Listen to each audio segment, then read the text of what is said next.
LG Ultra Gear Gaming Monitor.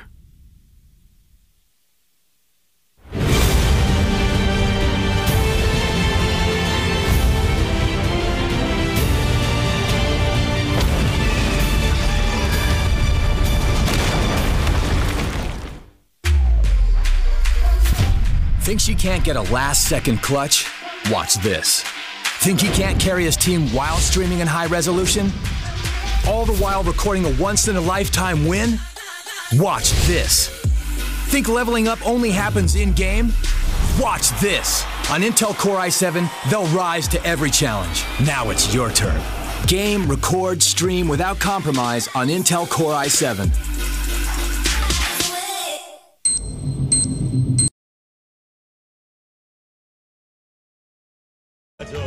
Пусть даже целый год ты не менял трусы, все вокруг сойдут с ума, если ты откусишь усы, да усы, да усы, если ты откусишь усы. Если ты целый год не менял.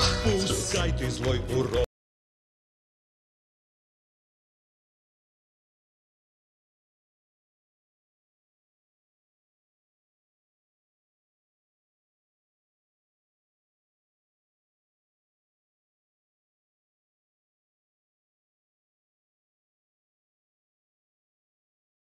Усы, мои усы, твои усы, а ну-ка спойте про усы. Про усы, про усы. Вот все мы спели про усы, да усы, да.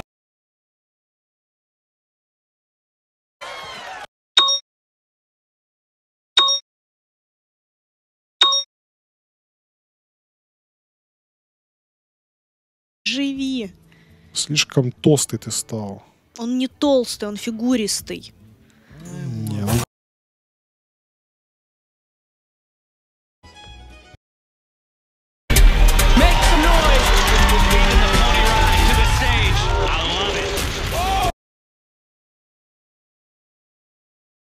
Хафер после каникул бабушки, боже мой. Он уже не сможет бежать в лицо просто. Вот в следующий раз не удивляйтесь, если вы Хафера призываете, а он не без бежит. рывка, да?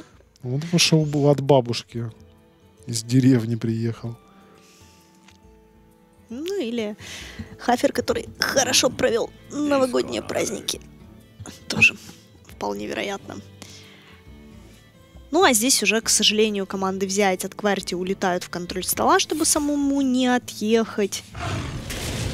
На тоненького игра.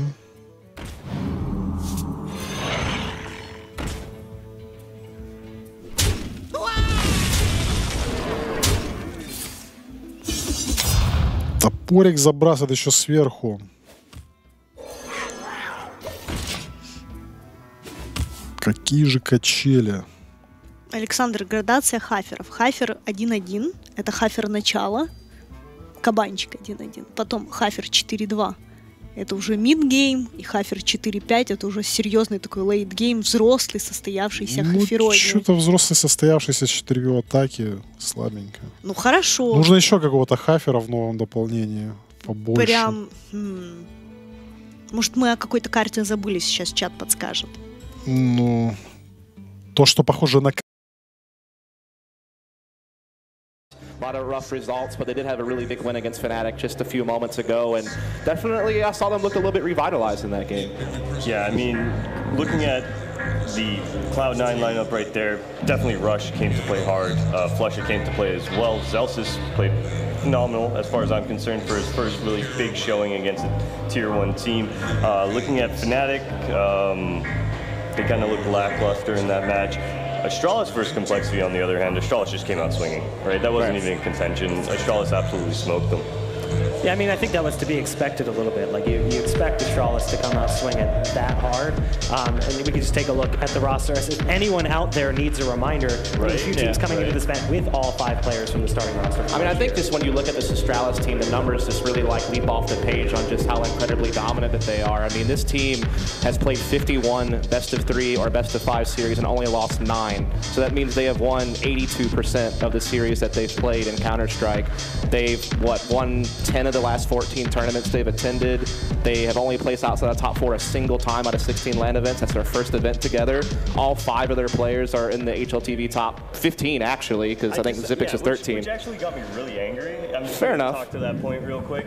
Okay, all 5 of these players were dominant this year, okay? I was expecting them to be all top 5, maybe top, like, I was like, this is the one year that we should just give everything to Astralis, because you know what? They took everything last year. I think you could argue that within their respective roles, they're probably top. Like, I think Device is the most versatile, well-rounded opera. Obviously, Simple's like the flashier, more high skill ceiling, looks amazing, puts up big numbers, but I feel like Device is like the more steady, reliable opping presence. And then, yeah, Dupree's probably the best entry rifler. Mage is probably the best in his role. We know how clutch Zipix is. Glaive considered the best in-game leader right now. So it is certainly true that while I think it's unfair to say they're all in the top 5 because you have guys like Nico and Simple out there playing Counter-Strike, definitely within their respective roles, they sit up top. And the team overall is just the most complete team we may have ever seen in Counter-Strike Global Offensive. I mean, that brings me to the question, is this the best team we've ever seen in Counter-Strike, period? That's a tough one. Yeah, that's a Now, I'm not even in just talking about Counter-Strike or CSGO? I'm saying Counter-Strike, period. Okay. I don't know enough 1.6 history to even get in that argument. I wouldn't go that far to say that they were the best team in Counter-Strike history, because I don't know, man. Some of those 1.6 teams are nasty, and if they went through the time that we're in right now, I think they could have been just as dominant. But I will say that Astralis is definitely probably, maybe arguably SK when SK or LG when the Brazilians were doing their thing.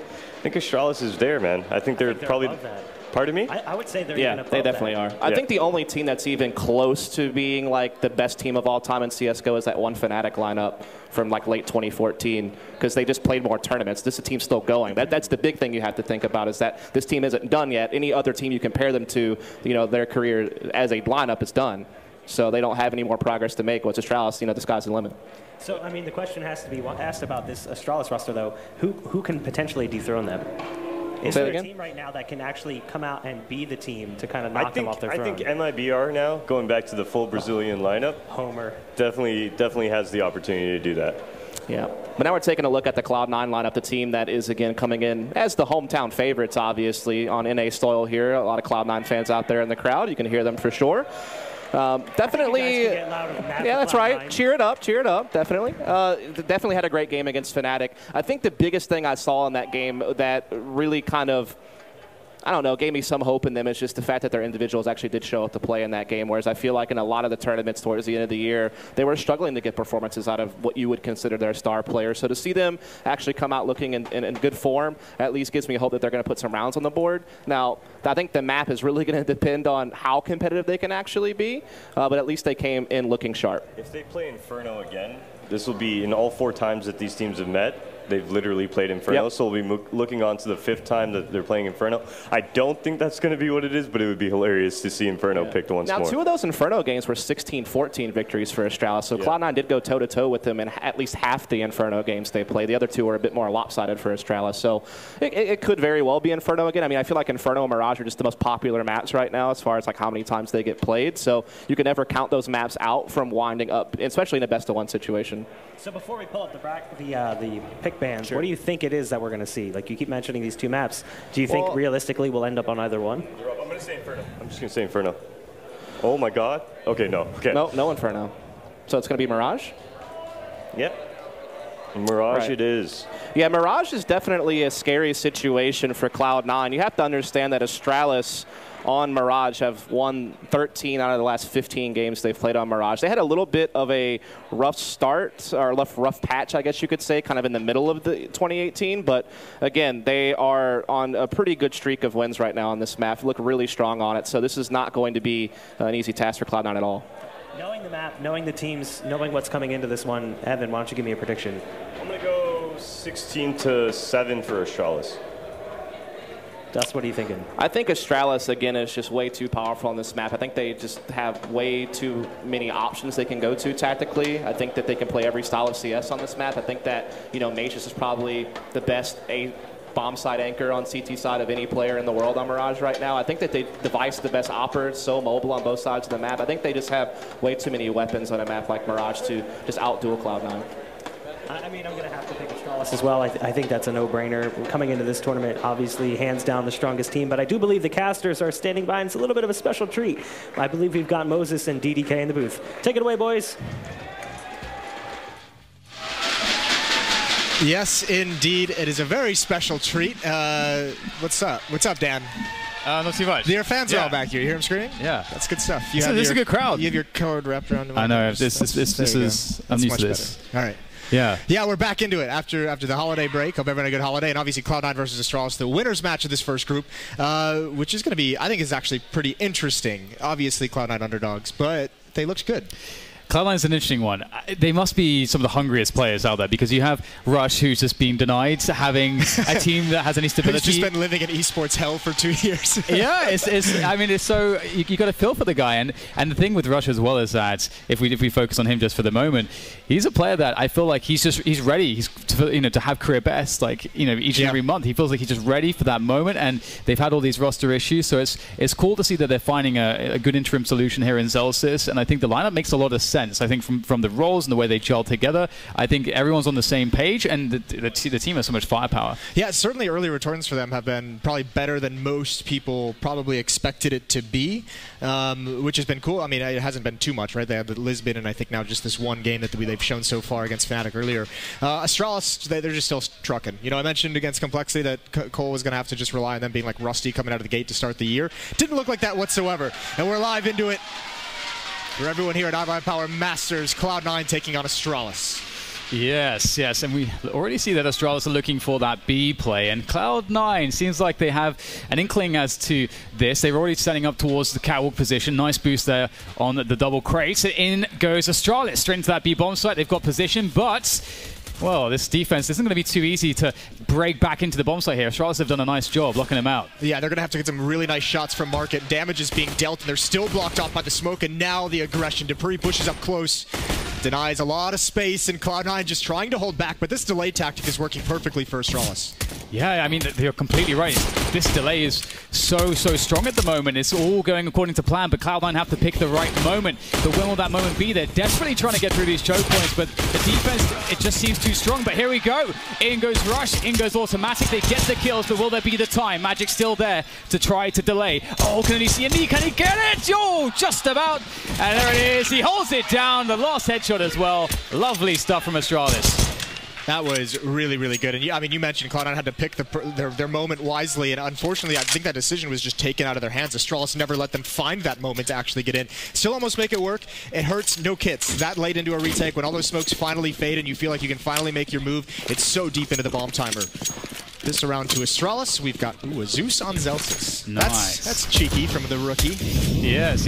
I have to say, Jason, it's been a while since I cast any Counter-Strike thing for you as well. That first round to me reminds me is one of the things that makes Counter-Strike so exciting. You can see all the tension, the build-up, and then it goes to that one moment, and then when it hits, you're still not quite sure. It's that tug of war, and it does build into this now for Cloud9. As you say, we do have that Zeus, but not really too much else to concern Astralis, and they are, of course, one of the most consistent teams. Probably laughing here because the entire scene has to change their rosters to maybe find a way to deal with them. That's kind of where we're at right now. Yeah, how good they've been has just prompted the entire scene to tear itself apart and trying to find a solution.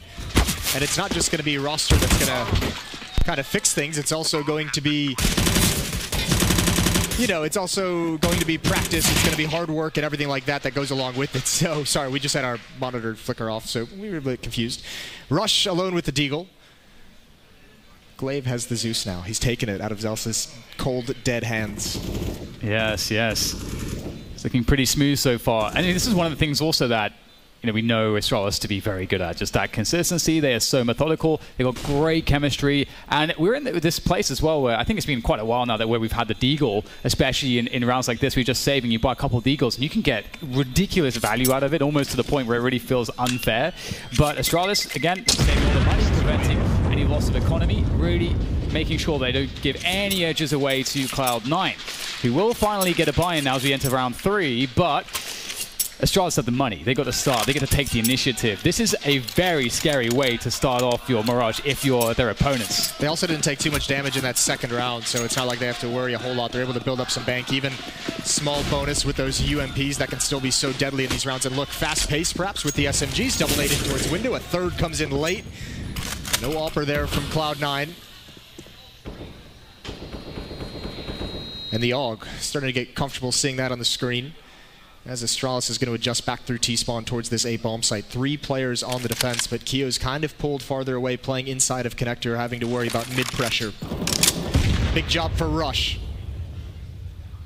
Can he do it though? Astralis will be throwing the nades in. This is a very quick A push from a default here. Astralis perhaps looking to catch rotation out, and they have isolated Rush there by the balcony. He's going to go down straight away. Automatic locked out. Can't do anything. Completely useless. And once again, everything going according to plan for Astralis. It's going to come down to Cloud9 having to make the hard choice. They got no nades to retake the bomb site. Do they go for it and then be broke if they don't succeed, or do they just pull back? I think they're going to end up choosing to pull back if they don't get a kill here pretty quick. Again, they don't have kits, and they only have 1 flashbang to make this retake work, and they know they're going to have to smoke off one of Palace or a ramp, but they just don't have it. There comes the defensive smoke for the retake, and now Cloud9 starts to push in, but the time is a factor. Hitting Celsius will get taken down by Dupree, and lots of space cleared here now. Device doing a good job there, stepping up as will Zipex. And that's the worst possible thing here for Cloud9. Astralis, it's almost by a plan that they make you believe. They think that they make you think that, oh, maybe we can actually do this. We get a quick kill. Maybe there's a chance. And then you commit all your money in, and it's flushed down the drain. Yeah, they took everything away from Cloud9 in that round, didn't they? Only Kio survives with an M4, and you can't buy around that. So another round, Cloud9's going to have to go back to the pistols and back to the drawing board. Astralis is able to salvage 1 M4 and upgrade one of those UMPs for free. Plenty of cash for the Danish side as well. Is that a new Astralis logo? It does look rather nice and new and fresh, very fiery.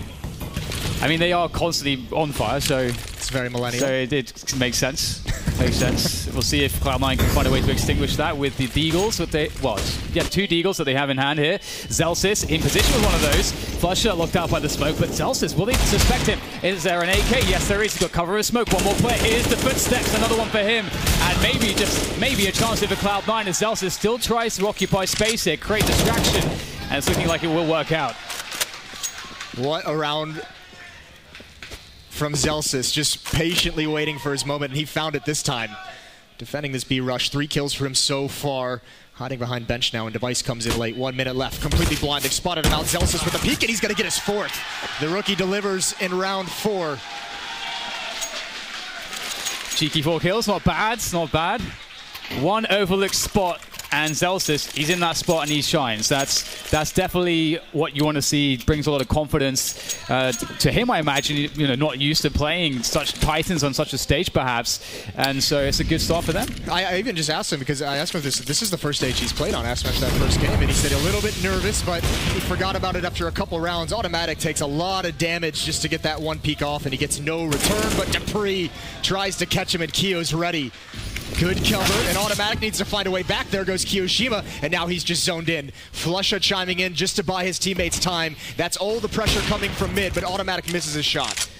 Yeah, and it starts to slow down now as Cloud9 have to rotate. They don't want to send anyone in alone. They need to use that team play, coordinate themselves back into the bomb site, and they're giving Astralis the respect that they deserve. And once again, we'll have a very key round fought on this A-bomb site. They can play this passive because they still have the off, but even though it's low HP, there's the follow-up peek and good trade from Automatic. That's what I'm talking about. You can at least coordinate Astralis into one side of the bomb site, so you know where they are in the retake. Magisk does not want to take that angle with such low health.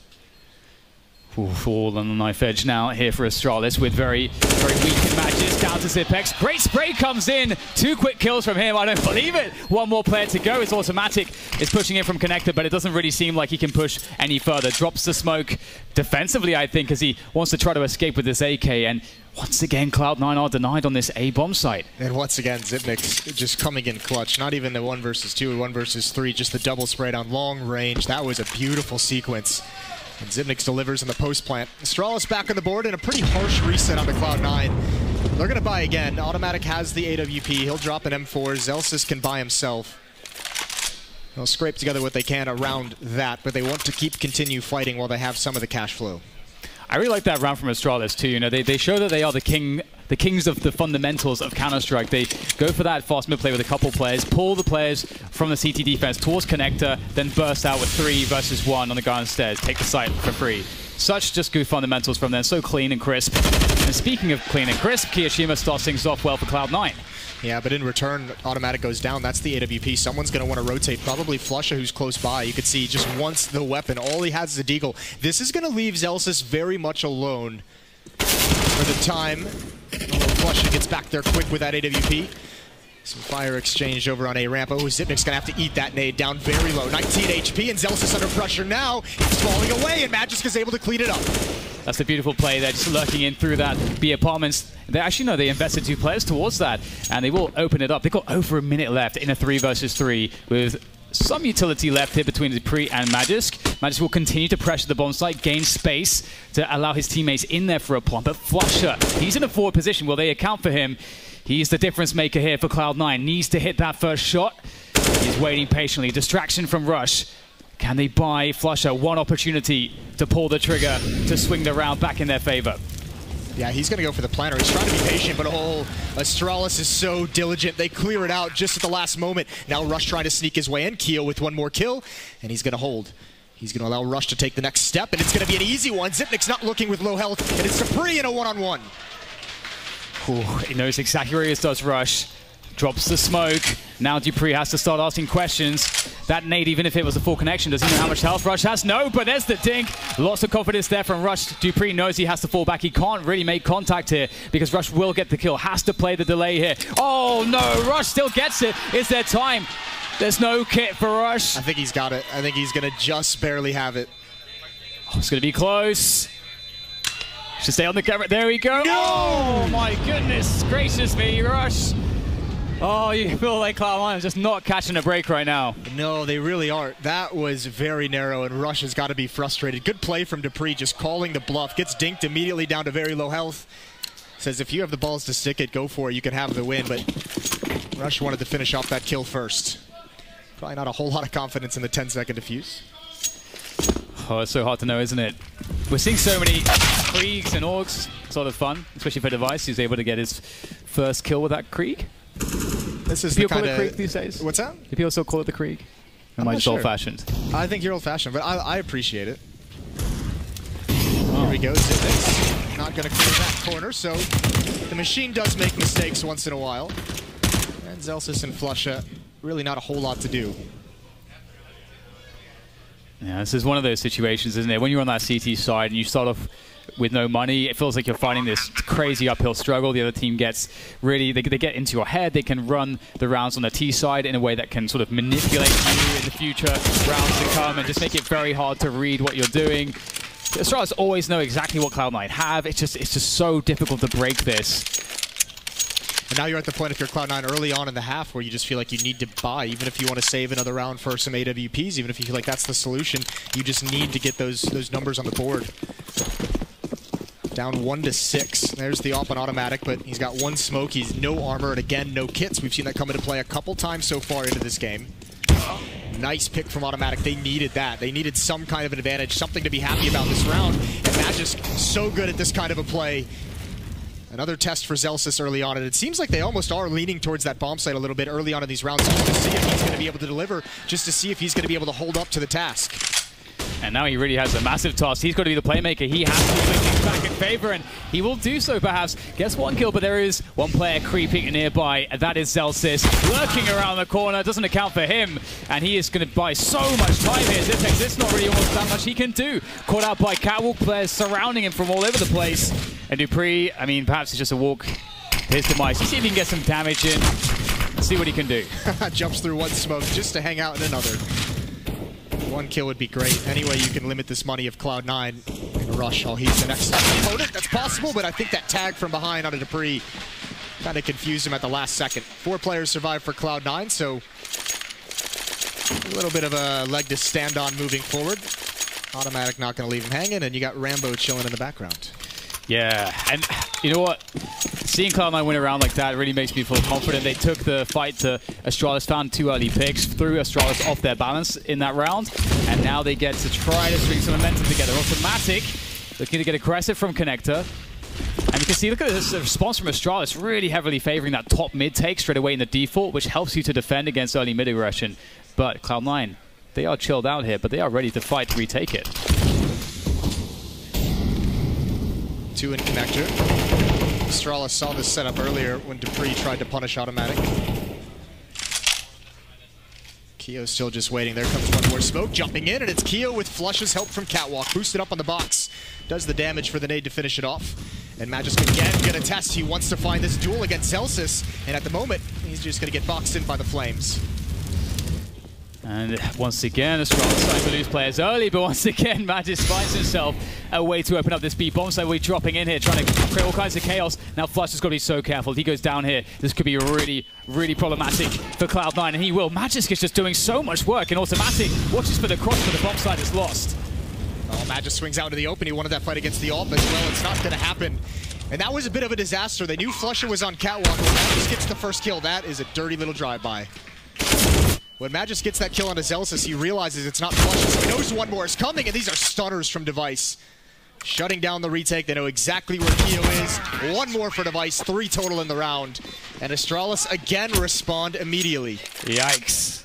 Feels bad, man. It feels really bad. They just can't quite get a break. It's just a snowball effect in that round. Magisk again he is just so consistently finding openings through that B apartments. It's hard to do, but when you have a player like that, it can really change the course of how you play your CT side. Because now you start to think, how do we have to put an AWP there now to deal with that push? And I think that wouldn't be a bad idea, whether it's an AWP or whether maybe Flusha and Zelsis decide to get aggressive. You need to do something to shut Magisk down and ensure that he's not going to be this confident moving forward. You cannot just give him the space over and over, round after round, to get whatever fight he wants in those B holes. Another kill for Magisk as Zelsis goes for some information, and all of Cloud9 collapses immediately after. Yeah, this is going to be, if this ends up being a truly very one-sided half, Cloud9 they did create some opportunities, but it does really just go to show that Astralis are just so good at finding holes in your game, no matter the situation.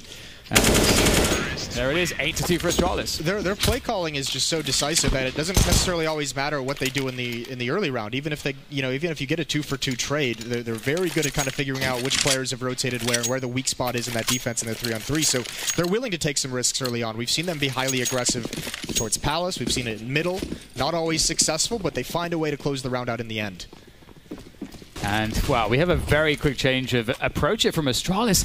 The players going towards Palace. If he wins the first frag, that would be huge. Gets the information. Spots the second one. Probably heard the third as well. Rush going aggressive towards Ramp. Perfect here for Cloud9. They've shut down the aggression early in the round again. That's where they found success previously. But as you just said, Jason, it's still a lot of play left in this round for Astralis. You can see everyone. There must have been a chat during that freeze of guys, let's get in their face. Let's make sure they're uncomfortable. Let's not let them have all the space. Even Zels is pushing up in these B halls. This could be perfect. Zipnix and Magisk going to run right into him. They're not ready for it. They jump through the doorway. A good trade. Only one. Over a minute left for Glaive to find something. Thin out the defense. Find a gap, and Flush is in trouble. No teammates to help him, but he still gets out. Help of a flashbang dropped at the feet. Very tense stuff there. Here comes Glaive once again, trying to combine with Magisk for support, but once again, this aggression is really paying off for Cloud9. Have 1 versus 2 though for Magisk with 50 seconds to go, and he'll be shut down by Automatic. And I think you're right, Jason. I think that we're seeing those mind games where Astralis is saying, you know what, we're doing so well in the B apps, they're probably going to take a 2-man push there. If we hit that A site fast, they're going to be light players. And I mean, is it this? Yeah. It just goes back and forth, round and round we go. And it might have even been a thing where Cloud9 just says, listen, we'll just keep the B defense the same. Let's push everywhere at A, and let's see if they're here. And if not, we can cheat a rotation. We can have a fast flank come in. Either way, it works out. But you can see Astralis still able to grind that down into a 1-on-2 for Magisk when he has full HP. He'll take that any day of the week after losing some of those initial duels over towards that A bomb site.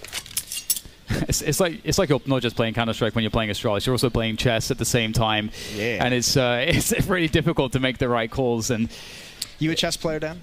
You strike me as a chess player. It's too... No, not really. It's just memorization for me, man. My memory is too awful. What about you? No. Not a bit. Checkers guy? I enjoyed chess. I just wasn't very good at it.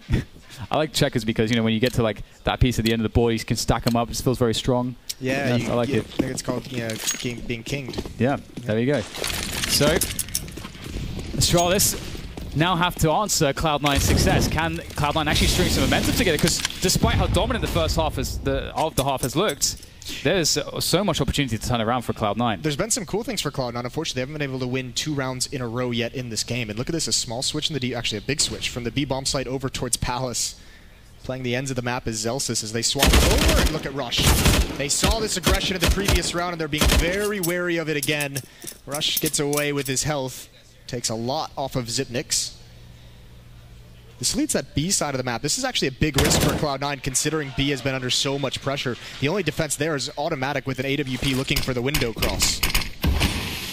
And that's an opportunity, that smoke there for Flusher to move forward to that UMP, but maybe the pacing's too much. Zelsis really needs some assistance. He will have Kiyoshima coming in from Ticket, but very careful how you handle this one. Kiyoshima will find himself an unaware Glaive and looking for more here, and he's just delaying them, just creating opportunities perhaps for another teammate to do something, and there it is. Zelsis goes in, Kiyoshima finds another one. The team play is stellar from Cloud9, and that will deliver them a 4th round, and they're starting to string some together. This has got to feel good for them. Astralis almost threw him for a loop, though. You could see that defense was starting to switch over to the B bomb site, and Astralis just takes that left turn up connector, almost catches him off guard. But Zelsis had cleared out all of T-Spawn. He had pushed Palace. He knew there was going to be no one ramp, especially after Rush was there earlier and only saw Zipnix. He could play with his back turn, didn't have to worry about it whatsoever. Now we've got pistols for Astralis, so finally some of the pressure subsides. Really feels like we're getting a game on our hands now. You know, yeah. Cloud9, they're showing there's some signs of life. They should, touch wood, win this round. That'll be a 5-8, and all of a sudden, you know, we've got a close match. It's only 2 Deagles in play, Jason. I almost called you James. Yeah. Both, you know, 2 letters in common at the beginning of your names. Yeah. Easy mistake to make. We look alike. Neither of us have hair. Wow. Look at the respect here. You don't want anything to go wrong. Yeah, that's the feeling. It's just like, please, God, no one hit a Deagle shot. Rush with that AUG. He spots one at A ramp, but he's got to be careful. That's a really tough position to be in. He managed it so well. Tapping away with an AUG that we can just see becoming deadlier and deadlier as time goes on, as players spend more time with it in their hands, and they're really starting to figure this weapon out. There's the Deagle, there's the head gone, and Magus gets him next in a little mouse road backward, and well done from Rush. Some precision shots. Yeah, I think you make a really good point. That position is very uncomfortable with an AK or an M4, but as you say, that scope actually does make an enormous difference in defending from it. So, because I know that anyone's been playing the game a while, you stand there, you just feel like this I'm just scared of Connector. I'm just scared, man. No, that box sucks. I absolutely hate being there. I'm just like, this is the worst. So many angles to worry about. And now there's a lot of guns for Cloud9 to worry about. AK-47s across the board for Astralis on the attack. And this time, they're not pulling any punches. Just straight brute force towards this A bomb site. One pop flash, not even, but they don't check. Rush is aggressive. They've gotten aggressive on the choke points, and it's working so well. The AWP at long range in support, and Kio's going to get another. Astralis are decimated in this round. Very, very nice. They go for the gamble, do Astralis. They want to get that contact play in action. And it leaves Glaive in the 1 versus 4. And he's starting things off well, but there's surely too much. Indeed, there will be too much to handle as another round is conceded by Astralis. As Cloud9 are really taking initiative again, just being aggressive. It's about catching Astralis in a gamble, as we just saw, or just being aggressive and taking away their early decisions. It's about being respectful while not giving up too much, right? Because you can see Astralis had way too much space to work with when they built up that huge lead, and Cloud9 seems to have changed the way they wanted to play. We haven't seen Astralis adjust to it quite yet. They're going to go back towards A, back towards all this aggression. They're saying eventually Cloud9's going to have to stack towards that B bomb site instead. And indeed, they have Zelsis with an AWP up in those holes. That's going to allow Flusher to play catwalk, and actually a third player is going to be far more dedicated towards the same bomb site, but Kio's blocked off by a wall of smokes. And now this should be okay for Cloud9. They have a lot. Oh, this is a nice piece, and it's going to pay off. Very, very lovely stuff there from them. And indeed, they have so much retake utility that Cloud9, they just have to wait out the smoke. And there you go. Connie can barely get the bomb down in time. There's Kio chiming in now that all the smokes have cleared. You're playing retake, you get to save a lot of the nades, and they don't even need them. They're getting all the frags, and it looks like Cloud9 is going to pretty much even up this half after a terrible start. 6-8. A great recovery for the American. Well, they're not really American anymore, are they? Yeah, it's a weird one, isn't it? Whoops. strange when we're having to adjust, get used to it. But honestly, for me, it's just good to see Cloud9. If they can find stability in this roster, I'll be so happy for them. And some of the players, they've been working so hard. And again, there's so much potential on this team to be very strong. Entirely. Yeah. I think this Cloud9 roster can be very cool to watch throughout this year. Just the fact that, I mean, when Flusher joined the lineup, I was like, okay, sure, Flusher coming in as a sweet on to Cloud9, yeah, it feels a little bit weird, but it makes a lot of sense, especially at the time when Golden was leading and playing, and they had the kind of players that are good at that Fnatic kind of scrappy, fast-paced mid-round kind of style. So it's they got the pieces, and it's very refreshing to see Automatic just picking up the AWP and just being so good at being very quick and aggressive with it and being very surprising, very clutch. The cool thing about that too is, I mean, we I don't want to make the comparison too far here, but Automatic, much like Device, is another guy who, when he picked up the AWP, when you talk to him, he'll tell you he spends a lot of time studying AWPers. He spends a decent amount of time just going over how to play, where to position. It's a completely different kind of style of play when you have that AWP. So putting in the hours, and we're seeing dividends early on for him and for Cloud9, 7-8 as they're one round back in another pistol round. 4 players headed towards mid. It's Automatic with a flashbang over in Palace. He already used his smoke, and oh, they're lucky to get away. Glaive, that could have been an easy headshot with the USP. They're going to make their way up Catwalk. They got to turn this corner, get into the smoke. The follow-up, though, at top connector, that's going to help them out. That's going to ease their minds. Are they going to try to burst through with a flashbang? That's very sneaky, suggesting the push, the split into the B-bomb site, but at the same time, Xyp9x is asking questions. He's over on B. He's like, guys, there's nothing over here. Cloud9, they'll be pushing in. Or actually, no, they're still holding, waiting for a response from Astralis, and no one wants to give anything. The flashbang comes in, and there it is, down to the headshot, and it's going to start off well for Cloud9. Oh, Magisk is in so much trouble. We just talked about this spot. Oh my lord! Magisk, he's going to work his way out.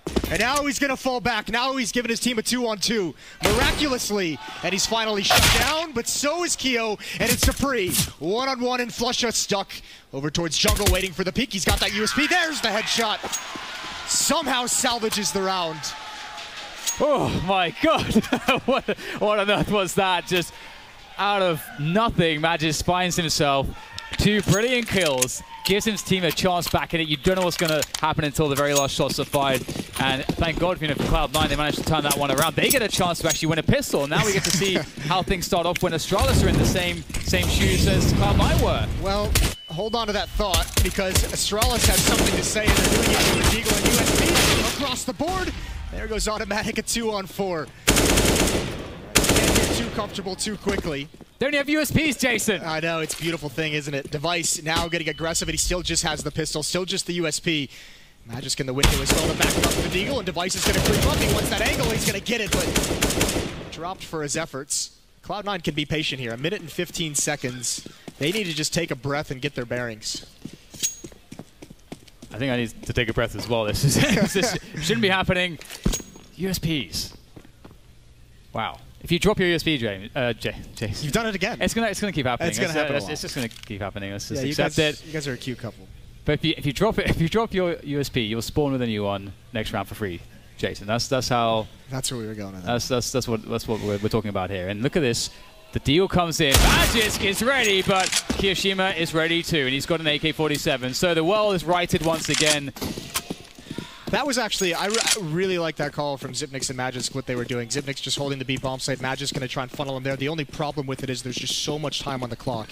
If that play was coming in like right now, then there's not really necessarily the opportunity for Cloud9 to keep checking your flank, keep checking behind you. Xyp9x at the moment just wants to go towards mid and pick up a weapon of some sort. It's about the best he can hope for. Allow him to get some extra nades, because the plant is going to be going down to this B bomb site, and it should be a 1 round for Cloud9. But the damage, you just don't. That's the problem. Like, that really makes you feel quite fragile in the following round. And of course, you never want to not take the risk if you think that's a good play. You've got to take risks in Counter-Strike, but it doesn't feel quite as good when you know that if you lose it straight away, you're going to be in trouble. So they don't have that buffer like Astralis did. It's a messier start for Cloud9, but we'll see how they can right the ship as things go forward. I'm really curious to see what kind of preparation they have with this lineup on the T sides. I think that's going to be really interesting, especially on a map like Mirage. It will be cool to kind of see how many set pieces they may or may not have. But I mean, even if they don't have a whole lot, they have the proper players to kind of frag out a little bit, get a little bit crazy, a little bit wild. Now, the 2 C9 players have split up. Kyo, he really wants to go for that peek, it feels, but he's not going to turn the corner wisely. Xyp9x holding the angle with a free Galil. So Cloud9 do escape just barely in that round. I think the first 2 kills went towards Astralis with USPs and a Deagle, so they were on the back foot pretty early on. 9-8, Cloud9 take their first lead of the game. It's a long road still for both these teams. I think this one is going to be one of those very, very close matches here, as long as Cloud9 can establish themselves. But Automatic holding. We actually have a very passive default to kick things off here for Cloud9. Incredibly passive, because we don't even have forward presence towards Ramp or Palace. We just have one player watching that from T-Spawn here. So this is a really interesting start from them. It makes you feel like the focus for Cloud9 is going to be either on the B-bomb side, obviously, or towards mid. But you can't imagine they're going to be going A through Palace or Ramp. If they go back, especially if it's super late in the round, they have to spend a lot of time clearing out a lot of angles, a lot of corners, and being worried about anyone pushing up. So that side of the map is essentially very, very scary for Cloud9. There's the nade. Utility lets them know they're going to start turning the corner. Good timing on it. Not too much damage. Oh, the follow-up, though, is great. Automatic and Xyp9x down to half HP. No one's even seen anyone yet. Yeah, 50 seconds to go. And, well, doesn't seem like you need to see anyone to get the kills.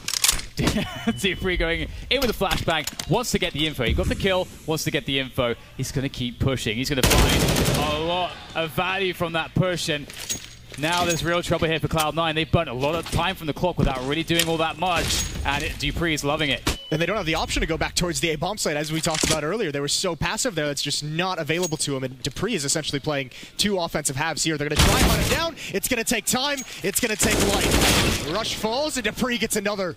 He's on the verge of an ace somehow. Wow, he started off with a kill in the smoke and a Galil. He's turned it into this. dupreeh, and he's found Automatic. Can he get the kill? Surely not. Coming out. And of course he has all the confidence in the world, but it'll be clear to take it down, and they'll steal away an AWP for their troubles if they want it. They didn't actually pick it up, I don't think. Yeah, no, they got it right at the end. Oh, they did? Okay, nice. Yes. But I mean, I like the approach from Cloud9, because if you know your opposition wants to start out by going for a mid take and they do it, maybe they don't go deep enough to fall into the crosshairs of Europa. But they make a bunch of plays, they use a bunch of utility, and they don't quite match up with the right flow of how that round will go from the T side. And so then it gets a little bit weird on a pacing perspective. But for Cloud9, it just really backfired. Yeah, it felt like a weird round. I'm not really entirely sure what the plan was, and that might have been one of those things. I mean, you mentioned how well drilled are they going to be with this team on their T side, and that one felt like it was a very cerebral strategy with a lot of moving parts that just didn't pan out. Astralis also, you could see, just great reads with the utility. As soon as if it's quiet for 30 seconds and you start seeing some smokes out, you know the moves are about to be made. The first step for Cloud9 is coming. Nades into the choke points, and you've got yourself a lot of damage for free.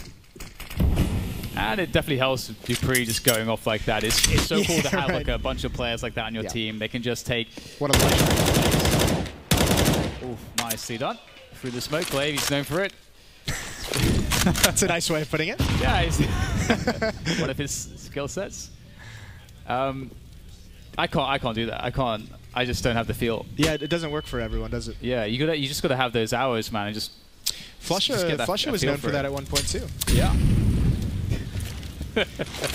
Nades out towards top mid, and it's just pistols, just P250 at Cloud9. I mean, the damage they took in that second round, as you mentioned, losing that, all their money is gone, so they had to sit around out, and I think still,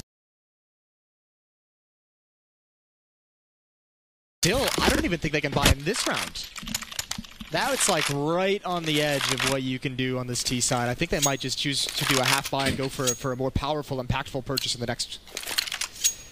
Yeah, it's definitely not the best situation in the world. And indeed, you know, you made the point about some of the differences between Astralis and Cloud9 and how we don't quite know how well the team they are, but they're going to be walking straight into the device. Okay. Oh, dear. That's not what you wanted to happen. The lineup. Smoke doesn't really help them out all that much. In fact, maybe it made it even harder to see where they were getting shot from. Oh, dear. Life is not good right now for Cloud9. Device is loving it. Actually, it seems like dupreeh's loving it even more. He's got a big smile on his face. Device seems like Ace is just another day in the office. Here we go. Guns back out for Cloud9. 2 rounds back on the pistols, so they've got to be happy about this one. AWP and Automatic's hands, all 5 players. This is a much more simple strategy. All 5 towards A ramp. No one even in Palace. They've got to wait out this Molotov. Deep nade comes in, and they're going to push forward with it. Rush leading the way, turning the corner. He's expecting Magus to be deeper, and there's the crossfire. That first kill is so huge. As you said, that crossfire can then be utilized to full effect. Cloud9 still trying to barrel through behind these smokes. It's fast play. It's all about catching or getting there before the rotation arrives, but it has arrived. The delay from that initial couple of defenders is really good here. It's done the job. You can see Device is lurking over the smoke on the bench, and Glaive lurking from above as well. Pushing forward. It doesn't seem like it should be possible, but Astralis has such a strong presence. I think you're starting to get the answer about Cloud9's T side. They have gotten battered in another buy round. No progress to be made. Nice crossfire between Glaive and Magus to shut that down. One player in Palace, and that's why it was interesting seeing all five. If one player's in Palace, he can actually take out Glaive. He can take that fight, so you can't focus towards one choke point as the defense.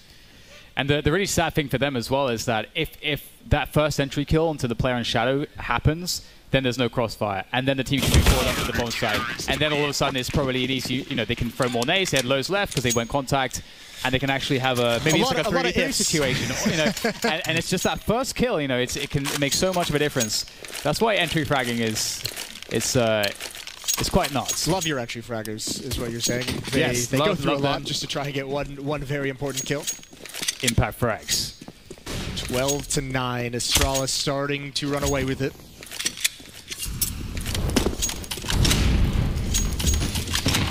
Pistols again.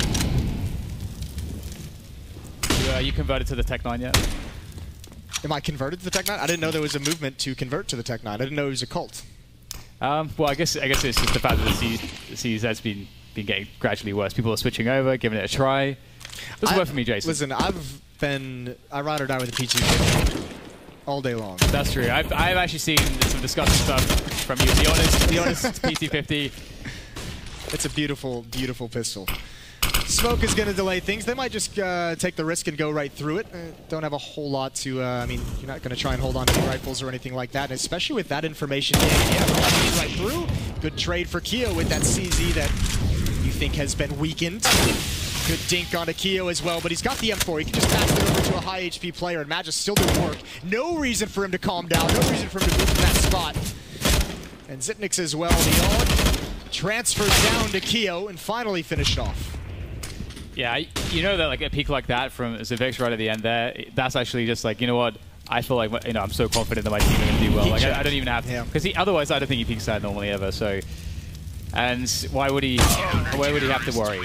Flusher has a measly Tech 9, he will be eliminated by dupreeh, 13-9, and it really does seem like after that first half, we saw a lot of fight out of Cloud9, we saw a lot of class, it does seem to be like they are struggling to find that extra gear in this T side of theirs. None of their gun rounds have gone well. None of them have been close. Astralis has been able to shut them down handily. We'll see if they can do it again. Not a whole lot of gun rounds left for Cloud9 in this game. This time it's very similar. 4 on ramp. They have that one player in Clutches out far earlier. Maybe miscommunication, but a good trade from Zealous's as they move in. No smokes down as of yet, and that's going to leave the op there for a shot, but dupreeh can't handle it. Now he's forced back as well. Starts to get a little bit hairy here for Astralis as that ball goes down. But as I say that, 2 quick kills coming in from Zipex. I don't even know how or where or what or why, but it's happened, and it's a 3v1 for Astralis now as it's just automatic by the ramp, and the bomb is not planted, which makes his position very, very difficult. And that's before we get to the fact that the flank is on the way. dupreeh coming in from the back. Automatic. 1 versus 2, not much he can do, and that's that 14-9 score line for Astralis. Where was Zipnix? Was he in spawn? I think I have no idea, Jason. He's everywhere. He's just a god. He's omnipresent. Yeah, that was very nice. Delaying or stopping the plant as well. The nades in, and yeah, now we're starting to get that answer. This offensive side maybe a little bit too early on in the tenure of this lineup for Cloud9 to expect a whole lot out of this. The attacking side, 9-14, running out of opportunities. Going for a mid-take. Flusha jumps out. He's going to lead the way again. Flash towards connector. There's a smoke at the top, so he can get up towards catwalk, but Device is waiting patiently around the edge of the smoke, and he's going to see the leg, and he's going to find the head, but Rush spams through for the trade. And that's a really good trade. That's going to speed things up into the apartments of Kiyoshima as he starts to push forward. Challenge into Impex. But look at the pressure coming in from Rush. That's going to force Dupree to perhaps evacuate here. And they're really feeling that B play coming in. So they start to shuffle around his lane. Takes down 2. That is fantastic for Astralis. But Kiyoshima, he had to get that kill. But with Celsius opening up A as well, what do you do here if you're in Astralis' shoes? But at least by silencing Kiyoshima, they start to make sense of things. I think this is a last-ditch effort from Cloud9. You can see in this round it got a little bit hectic. I think the reins have been loosened to allow the players a little bit more individual freedom to find something, and there was just no way Kyo could have expected that second player to be playing at bench to transition into the bomb site. At that point, Zelsis left in a 1 versus 2. The bomb is down in mid. He's got Glaive at low HP, so that might be a chance to get a quick kill before being able to transfer over to Catwalk. Here he comes. Not expecting Glaive at that angle. And it's a 3rd kill on the round and a 15th round for Astralis. Such a struggle, isn't it? It does feel like some of the rounds that Cloud9 have selected to go with, some of these fast contact plays, where they know if they just get that entry frag, they know that they can get a bomb down, they can pay a close plant, and sure, Astralis is going to have a lot of utilities early in the rounds for retakes, but if they think that's their best chance, it tells us, it gives us the message that they're not super confident in their T-size. Dupree's been a little bit shaky with this AWP in this game. Hasn't been as on point as we've come to expect him to be. Hasn't caused any lasting damage, though, obviously. And oh, that's so dirty. 15-9, and you have this much information. You're just shrinking the map. Flush is aware of the possibility, though, and he's going to catch him. That's the bomb as well. Glaive might be able to call out that he was transitioning back. Might be able to pass on some information, but not a whole lot. Now things get really interesting because Astralis have confidence. They've got the disadvantage here. Do they go for an aggressive play, or do we see them tighten up and just fall further back, fall down the A side, fall towards B? Well, Device took his presence in towards mid, and suddenly 4 people are dead. I have no idea how that just happened. It's a 2 versus 3 Cloud9. They've got Kiyoshima in mid. He can come through connector, and Flusher can combine into that A push. Thanos snapped his fingers on that one, and everyone went down. Great nade as well. Good follow-up.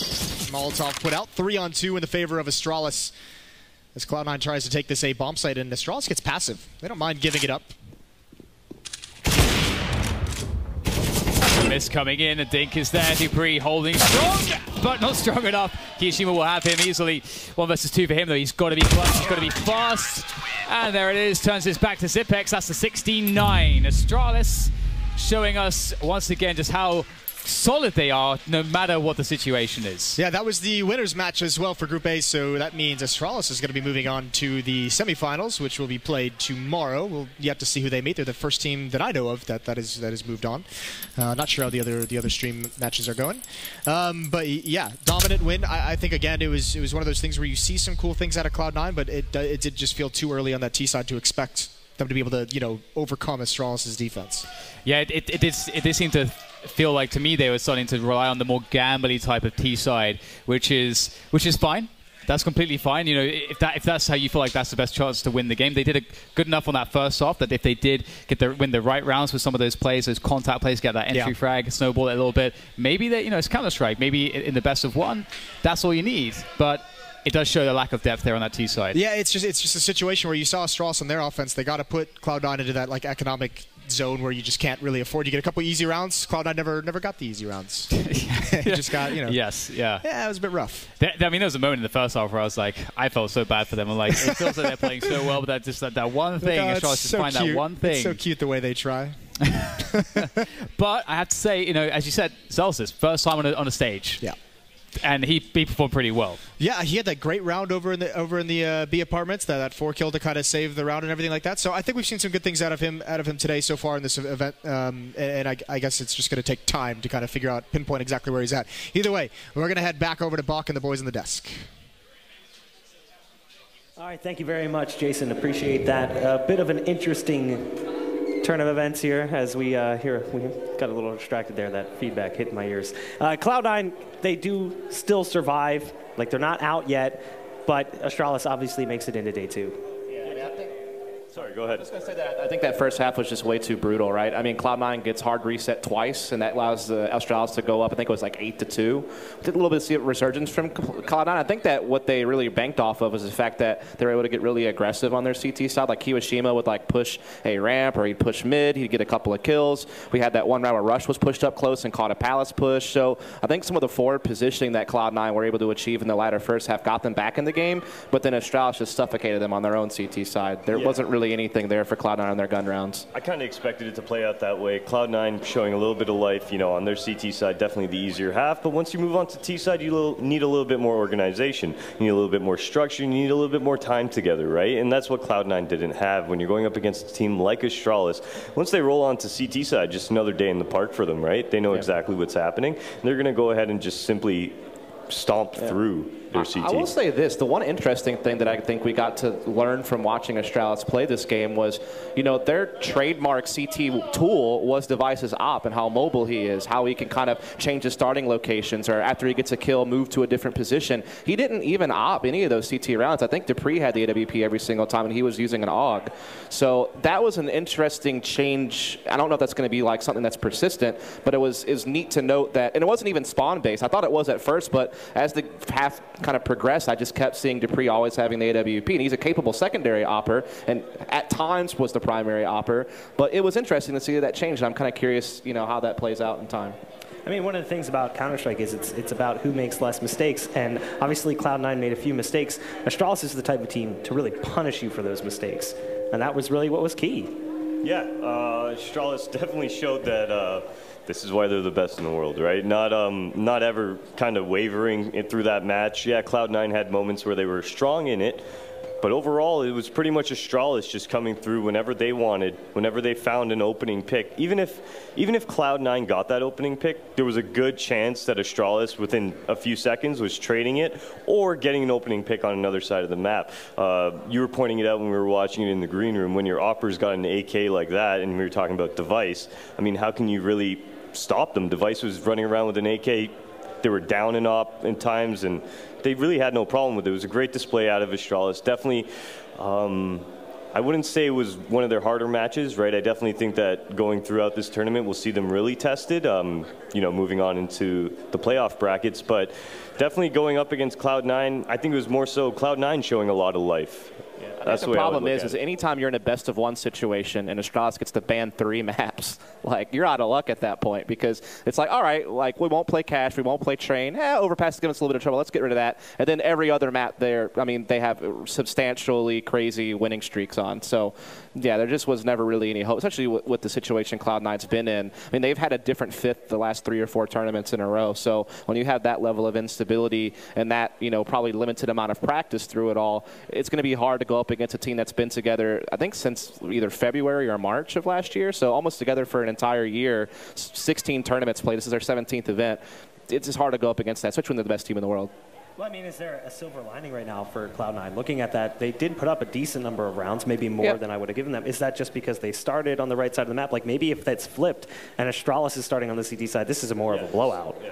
No, go ahead, Dust. I just think that, like, the one positive thing you can take away from Cloud9 in the 2 games we've seen so far today is at the very least some of the individual levels of their players have looked a little bit sharper than maybe the last few events they played last year. Like, Rush has looked a little bit better so far this event. Kiwashima's continuing to play pretty well. Zelsis is not doing too shabby for, you know, having to take a huge step up in the level of competition he's playing against. He's going from playing against Mountain Dew League teams to playing against the best team in the world. So that's a pretty huge leap, and he's hanging in there. So I mean, he's hanging in there. Like, it's not like he's knocking your socks off, but he's not a detriment. So I think that in time he'll just kind of keep growing. Yeah, I mean, hopefully Cloud9, they're not out of it yet. So hopefully we see them move on into the playoff bracket. I definitely think they're deserving of it, especially after that performance with what little practice they have. Yeah, I imagine they're probably going to be playing against Fnatic again, and I think that rematch will just decide who gets second seed unless Complexity pulls out something crazy. Well, that is the match we have coming up in just a bit. It's going to be Complexity and Fnatic to determine who's going to be playing Cloud9 for that second seed to make it into the playoffs tomorrow. We are going to throw things to a break, and when we return, it'll be more of the Ibuypower Masters 2019. Stay tuned.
Want to know where I got it? Well, look, go to cs.money. It's a trade platform and a marketplace at the same time. Just choose, click, and get.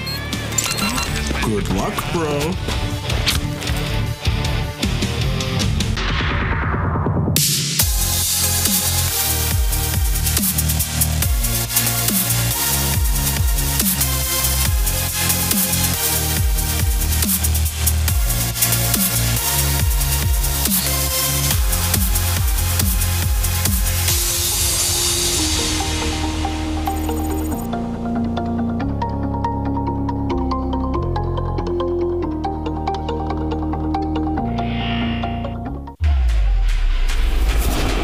Think you can't clutch through a smoke while recording in full resolution and streaming the play to the world? Watch this. Counter-terrorists win. Think you can't get famous in a flash?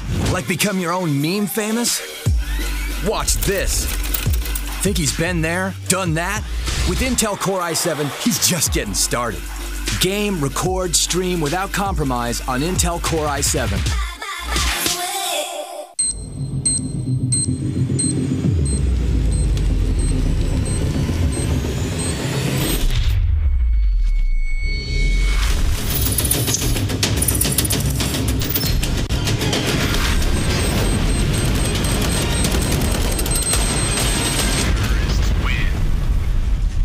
LootBet, made for live betting.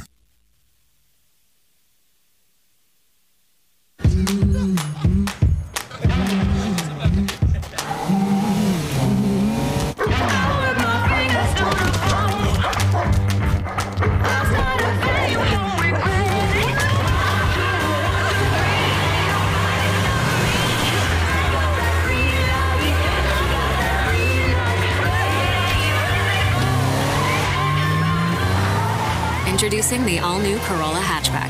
Toyota, let's go places. Numerous forces aimed at the Earth.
trickier gaming monitor.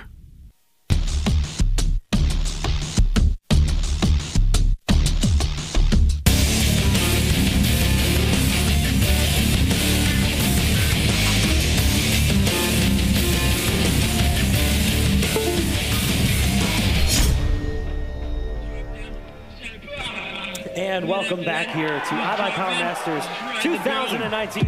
I'm hearing some celebrating coming up from the other setup. I'm guessing something big just happened. I'm not quite sure what. But we do have a game getting ready to go live here on the stage. It's going to be Complexity versus Fnatic. It's a lower match for Group A to determine who will be playing Cloud9 to get to that second spot in the playoffs tomorrow. Yeah, this is the whole lose two and barbecue situation, or lose two and jacuzzi. I like the face I'm seeing here. What's going on? That's a spicy meatball going on. Ghost just went up 15-14 over FaZe. Whoa. That's what the screaming was about, in case you were wondering. So that's pretty cool. There you go. That's awesome. Now I kind of want to can we just pause and just watch the end of the show? Nico's got 32 kills, so he's in hard carry mode. He's doing his best. Yeah. But, I mean, looking at the matchup we have before us, Fnatic and Complexity. Obviously, Complexity gets battered a little bit by Astralis. It's sort of to be expected. A lot of it. You know, Fnatic I actually had picked to beat Cloud9 earlier, but they struggled. Yeah, they really did. You know, after kind of watching how they played at IEM Chicago and kind of seeing how well their new additions, Twist and Brolin, were playing, I was thinking that we would see something a little bit better. But instead, they're now here facing this Complexity team who also has made 2 changes. Ricky and Nothing, the new additions, after having a pretty rough time after the Face It Major, particularly that DreamHack winner group stage exit and not qualifying for Star Ladder, losing to Envy. Those are some disappointing results, so they decided to shake things up. And their opening match, like you said, was against the Goliath that is Astralis, so you can't really take too much away from them on that one. But this is a more reasonable matchup for them, and this is where maybe we'll get to see them play more rounds of CS at least, and maybe let them kind of work through some things and see what they're made of. I think that's the big takeaway, is even if Fnatic is still going to be a tough test, obviously, but I don't think Fnatic is as suffocating to play against as Astralis is. Like, that can just start to feel useless. So if you are Complexity coming into this, you're going to get a few more chances to recover from some bad breaks. You're going to get a few more chances as an individual to have a bigger impact than you did earlier in the day. Also, I mean, the circumstances leading into that first match of the day as well had to be tough to deal with, and you kind of had plenty of time to kind of reset after that. So, I mean, I think there's a little bit more hope in this one for Complexity. It's still going to be very, very tough. Now, if Fnatic come out slow and look a little bit sluggish and sloppy the way that we saw them in their first game of the day against Cloud9, there's going to be a real chance here for Complexity. We can't remember, this Complexity team, this core, they're legends of the major. You know, they got top 8, so there's still some power. They smashed Fnatic on the way to doing that. Like, it was like a 16-4 victory for Complexity on Inferno. So I'll update you on that in a second, but I imagine that probably means that Ghost beat FaZe. What can you say about that one? That is a 1-on-1 victory for Freakazoid to win the map. Ghost has defeated FaZe. There you go. That's impressive, especially considering the performance that came in from Nico on that game. He drops 33 kills and loses.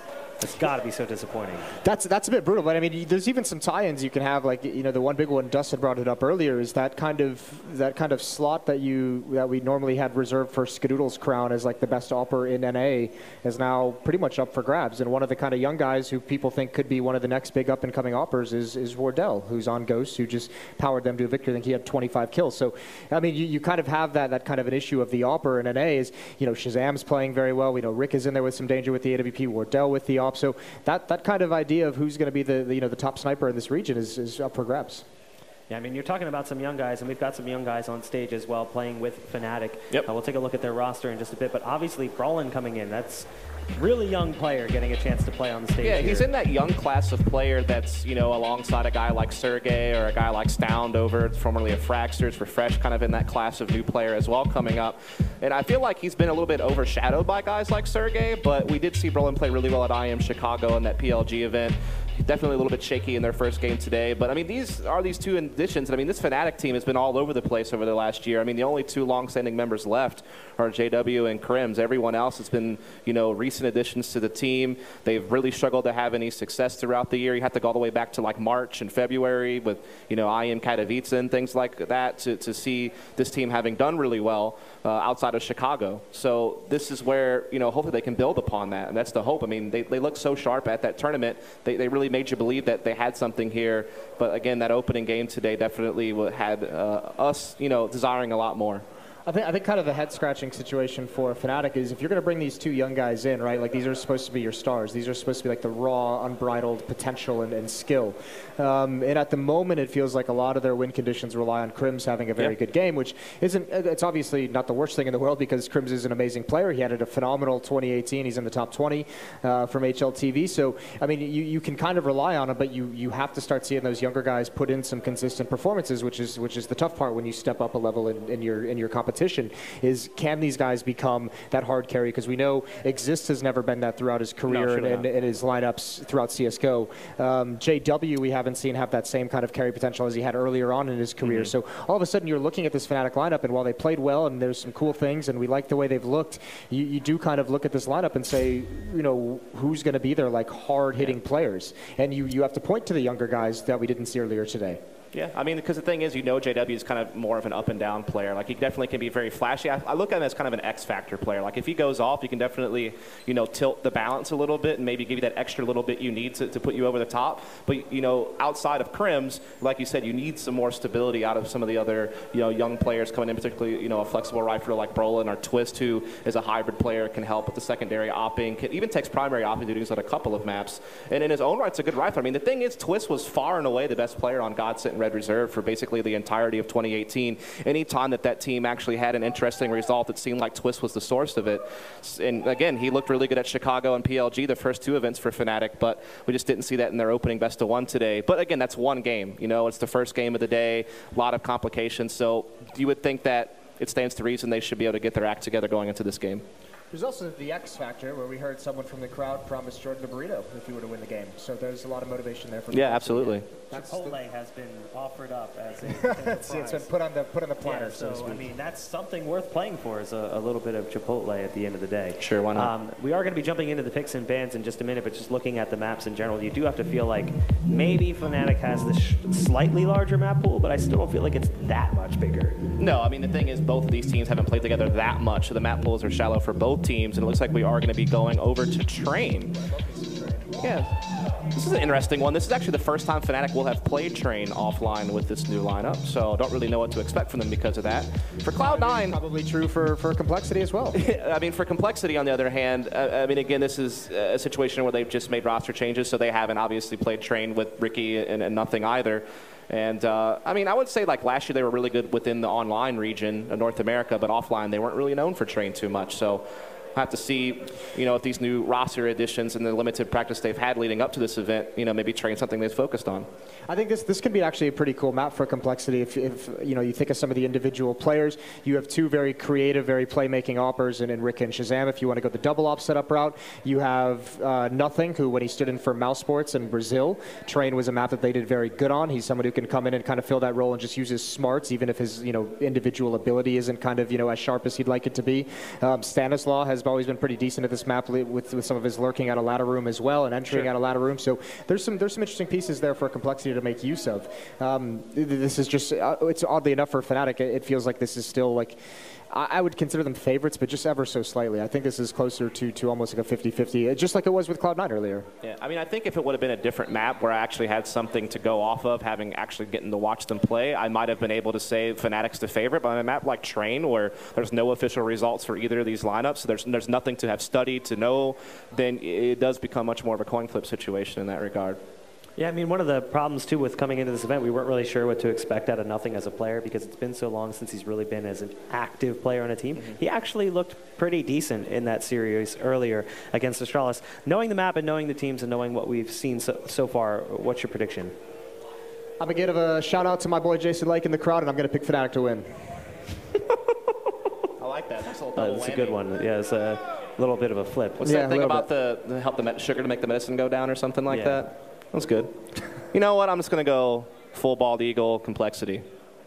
That's me. Complexity prediction right here. That's a bold pick. I'm gonna have to go Fnatic here. I just think that it's like we flopped. We flipped around. Yeah. I was the one being reasonable earlier, and now I'm the one taking Complexity. So still being unreasonable.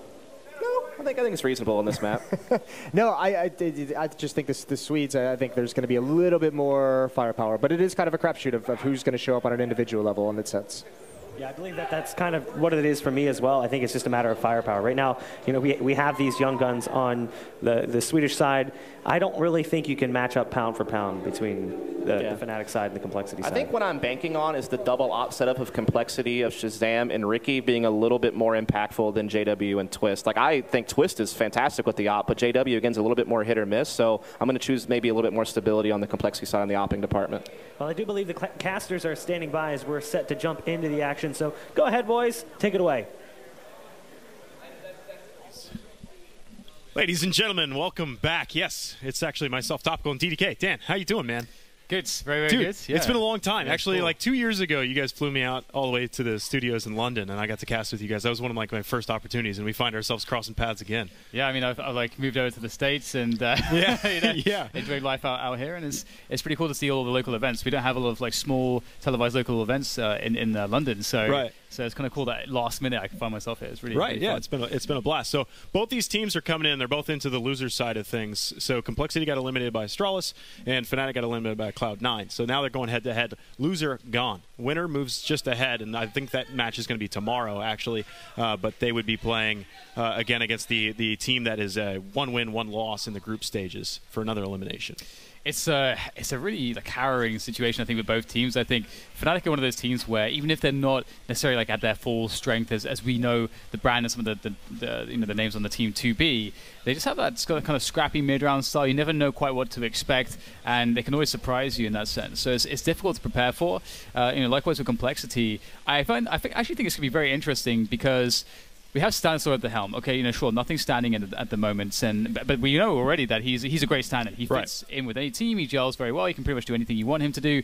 And what I'm thinking the most about here is that Stanislaw, when we saw the most success with him, back on that old Optic lineup, with Rush, Naf, Mixwell, and so on, Train was a very good map for them and the style of calling that he has. So I don't know which way to go. I'm leaning Complexity. I don't know where you're at. Sure. I mean, of course, it's a different roster. A lot of these teams have different rosters coming into this event. But if you look back at it, there was DreamHack Atlanta. Complexity lost to Vitality on Train. Actually got smashed on Train. That obviously didn't have nothing on it, but that was a tough pill to swallow. So I'm just going to trend towards that favor. I feel like this is going to be a Fnatic match. Well, it's I like that people are split on this one. Yeah. So I hope that the game also is pretty split and we get a close one so that we get some good action, because again, so many awesome brands here. I think it's going to be really important for Fnatic to start off the year really well. Also, they've been in a situation where it's really been difficult for them to quite find their feet. Last year they started to get success with Golden. He really was able to bring back that old Fnatic style, adding some order and structure to what is otherwise the scrappy style, giving enough space for it, but also giving them the tools that they needed to and structure they needed to actually consistently have good results on the top level. They win a tournament and then boom, the Golden's cut, and so then things get weird again.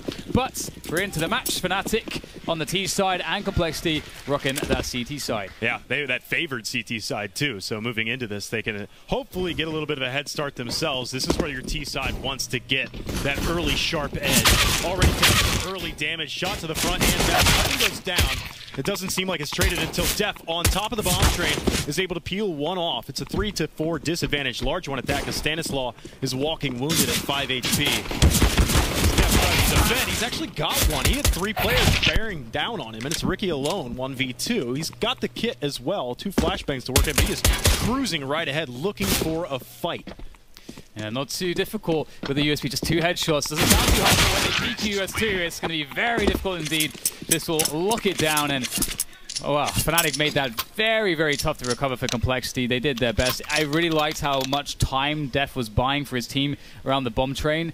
I thought that really did give them a chance. It gave Ricky a 1v2, always doable, but couldn't close it down, and now we have an amazing situation for Fnatic. It's so much confidence on Train. When you start that T side with all the money, you've denied the CTs, that quick AWP, which can suddenly become very problematic and shut down your options very quickly. Yeah, it can. So that's what I was talking about. Who gets the sharper edge early in the T side? Just getting that early round before the CTs are able to get their wheels turning and the wheels are spinning right now. So they'll have to bow down, I think, for 1 round, and then they'll be able to come back into the 3rd round when they get themselves some rifles. But at that point, Fnatic will be able to as well bolster their economy with some AKs and possibly a little bit more than that. The T side, the op isn't as crucial. The CT side is one of those, well, can Complexity wield 2 ops on this map? Because a lot of times the default to train CT side is you need to be a team, if you want to be successful on train, is to be able to have capability of 2. Yeah, and it's really interesting as far as the T-side options go when you're facing up against the CT orb, because if you know they have 1 orb, well then it's really interesting because you can take some pretty strong gambles. Let's say going upper on B on contact can suddenly be a really good play, but if there's 2 orbs and you can reliably know there's an orb, an orb can very easily shut that down. So it really impacts the movement of the T-side greatly, and we do get the save here from Complexity. Nothing out of the ordinary there, just 1 Zeus on death, so Fnatic should be fine here. Sure. Complexity just looking for 1 kill or 2, as best as it's going to get. That Zeus in Def's hands is as cheeky as they could possibly get. And yeah, he's hanging out just at this lower ramp. This is a really strong position. It's either here or in ladder room or just on the other side of T-Con. But if they were to wrap around the top side, he wouldn't be able to do much of anything. He'd be shot in the back shortly. Flashbang does cross him. He is close enough. Misses just low and left. Broly jumps over the prongs from the Zeus, and this is just going to be a cleanup crew for Fnatic.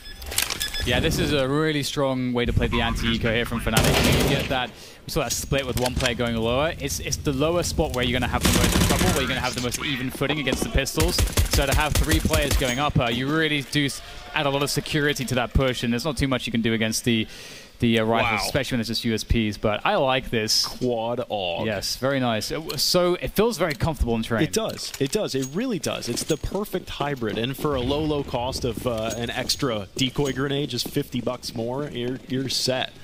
So you can reach out and touch people. Fnatic would love to be able to get their hands on some of those as well. It'd be just as useful for them. They're going to go quickly on this round, almost treating this round like it's a burner round themselves. They've sprinted right into the A side, sticking tight to that wall. They'll trade 1 for 1 right now, but already being so close to cameras, there is nowhere for Ricky to be able to hide. It's 3 AUGs to the likes of 4 Fnatic players. Very awkward stuff here because Complexity are locked out of the major choke points. Getting through those is going to be pretty difficult. You can see Broadlands just waiting behind the smoke there for Connector, and I suppose San, if he can take control of T-Con and maybe get a kill in the bomber, there might be a chance that Shazam is going to take a lot of attention towards the back lines here. So there might be a chance indeed for Stan to get around, but JW is wary of that flank, and it's all a question of timing here. If he gets taken down, that bomb drops, life could get very awkward very quickly. Well, there must have been some call. Fnatic got really cold feet coming into that A site. Sure, they just pounced right onto it, but man, they have delayed planting this bomb so long that Complexity have been able to at least maneuver themselves into a position for a quick retake. You got players in the back halls, you got a player in Z, and you've got, of course, Stanislaw making his way through T-Con. There is the spring. It has sprung, and Exist is left alone. The bomb is ticking, though, but he's now been smoked off the ladder, and there's not much to do here, especially with the now incredibly nerfed UMP at such a range. Yeah, he's just grasping at straws right now. So it's a full 10-second defuse, I believe. This is going to be quite some time, but I think he's going to call it quits. Climb the ladder, and that will be Complexity's first round. Yeah, very comfortable retake. I mean, that looked very awkward to begin with, and you know, perhaps in Fnatic being overly cautious. I mean, hindsight's always 20/20, or as Yanko likes to say, everyone's a general after the war. You know, but they slowed it down so much, it gave a lot of time to Complexity to really coordinate that attack and start picking off players before Fnatic got the bomb down and could take post-plant positions. 5 AUGs now is there for Complexity, so they start things off pretty quickly. But Fnatic still have some bites in them. Yeah, 5 AUGs against Fnatic. And nothing doesn't like the way this is looking. The flashbang caught him, and he'll start to fall back with the assistance of Ricky out there.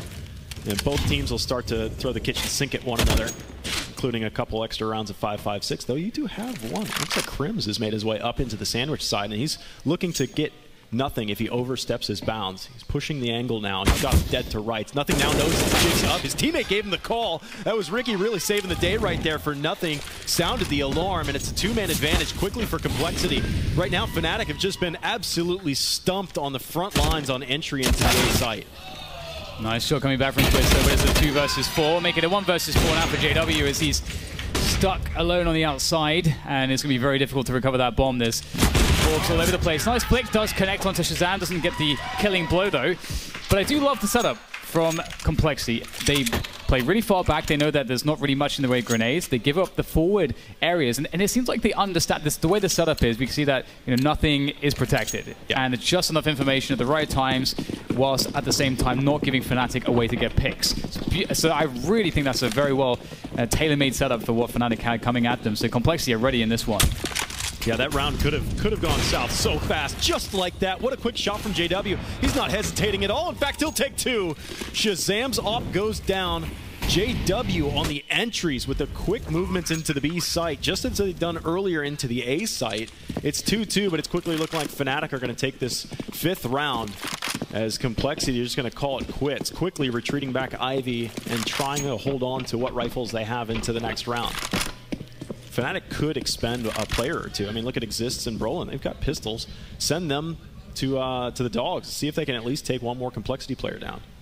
And you love to see that. You just love to see JW getting into the zone like that so early. It just reminds you, gives you flashbacks of JW, in the vintage mode there when we had such a dominant Fnatic, and he was this wild card. You just throw him at anything with an AWP, close range, long range, medium range. Just doesn't matter what the situation is. He finds a way to make something happen, and that was a beautifully quick entry kill from him. And I also like the decisiveness coming in from Complexity. They understand, look, we just got to give this one up. Yeah. And they hold on to as much money as they can. And now it's going to get really interesting because the buy will come back, buy versus buy, and Complexity are in a great position because they've not really tried anything yet. So they could really throw a wrench in the works if they get cheeky in this round. Yeah, that call was really quickly made by Complexity because they actually didn't know that that was a little bit of a weaker buy from Fnatic. They didn't know that Brolin and company had pistols coming in there. JW came in so fast and with such force that Complexity just said, you know what, it's probably full AKs behind that, it's probably a full set, and you know what, let's just roll the dice in the next round anyways. So Complexity now 1 round down on a CT-sided map. This could get out of control on this round because the money for both teams is starting to get really shaky. So if you win this round, you're likely to win the next one on top of that as well. So Fnatic could start to really run away with this, or Complexity could at least start to plug up some of the holes. And we have so many scopes on both teams right now. There's only 2 players on the server without the scope available to them. And we'll see whether or not these double orbs will go well for Complexity. Obviously, Fnatic, they know that Fnatic has the WP, and Shazam's going to take down Brolan, watching out for that angle. Bad timing for Brolan. Very unfortunate for him, but there's still 4 Fnatic members looking to open up alley, it seems, as Ricky holds that down. Run boost across. Ricky spots it, gives it up, smoke down. Just a bit wide right. Ricky was able to slough that one off, but the grenade hits him for 30. That should help out, especially with the Augs now at range. He's got that one-hit capability against him. So he will shelter as Fnatic start to shift themselves and move their pawns around the map, trying to kind of force multiply with the loss of Brolin on that round, this round so far. It'll be 4v, let's say 2 into this B site right now, but they do have the quick rotation with Shazam coming into Z-Connector with an op, which is really classic. And yeah, there's actually no op on the side itself for that initial defense. They're going to have to rely on 2 rifles. So it may be awkward if Fnatic do walk up with at least 1 or 2 players. They will have time here to get some very good engagements, and in they go. Def has a great angle on this one, and he's going to take down 2. And we can see that Fnatic are just struggling to move forwards. Nothing will pick off another one, and that's going to put an end to Fnatic's push. It was plan B, and it really did not work out for them. Complexity looks like they're going to bring themselves into quite a strong position now.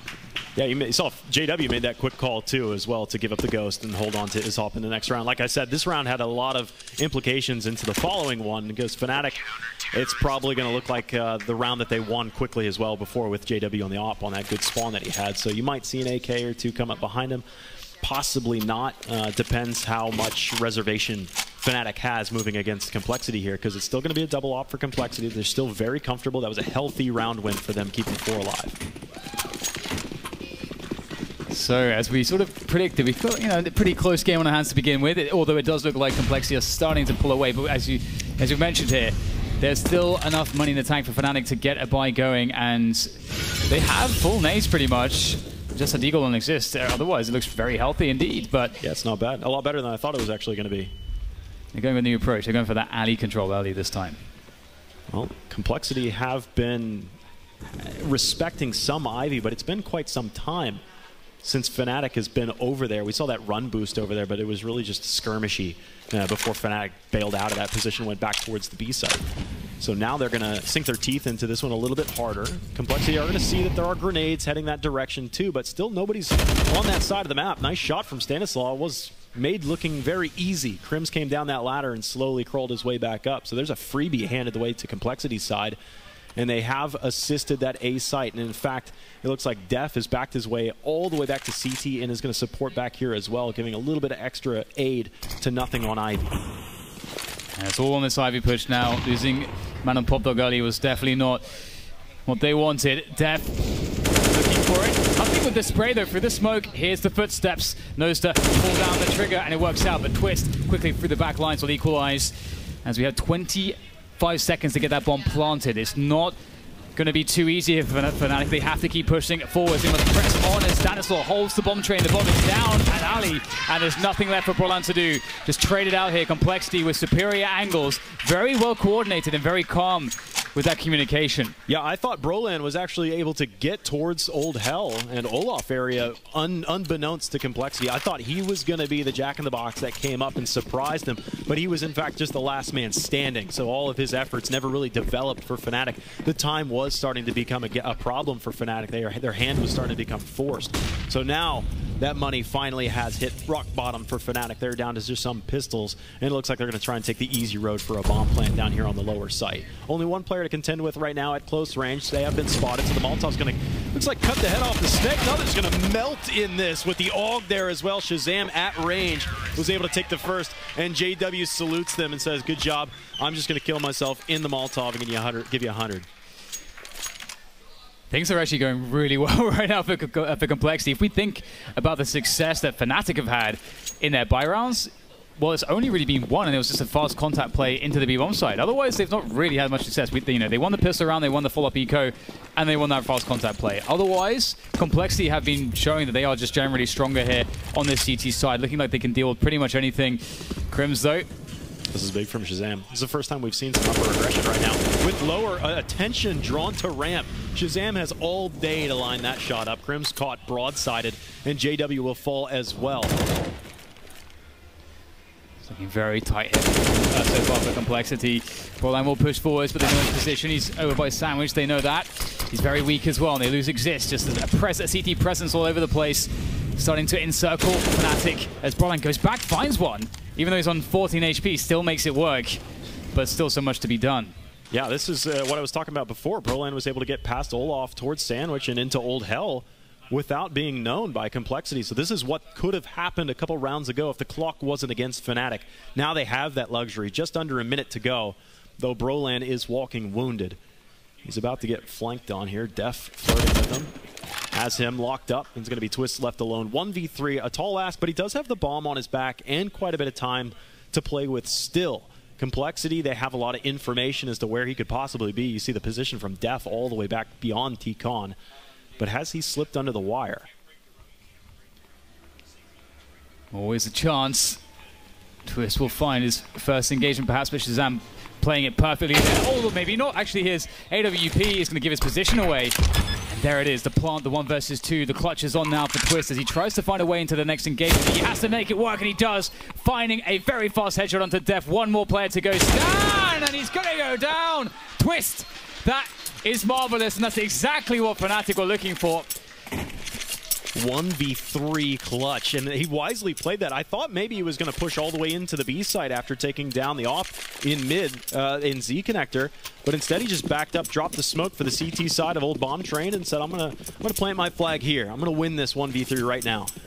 So Fnatic steal a round away when Complexity thought they had that one in their grasp. Instead of being a 6-3, it's 5-4. Grenades are starting to airburst in T-Con, only doing some chip damage, but that should help out the single M4 for nothing. He's looking to get that one shot against JW, wielding the AK himself. There's only one scope on the field for Fnatic side. It is Brolan with the AUG, or sorry, Krieg, the T side of that flavor. And then Shazam's got himself the AWP as well. A lot of AUG still in play. Complexity have really been favoring that aspect of the arsenal. I really like that floating smoke.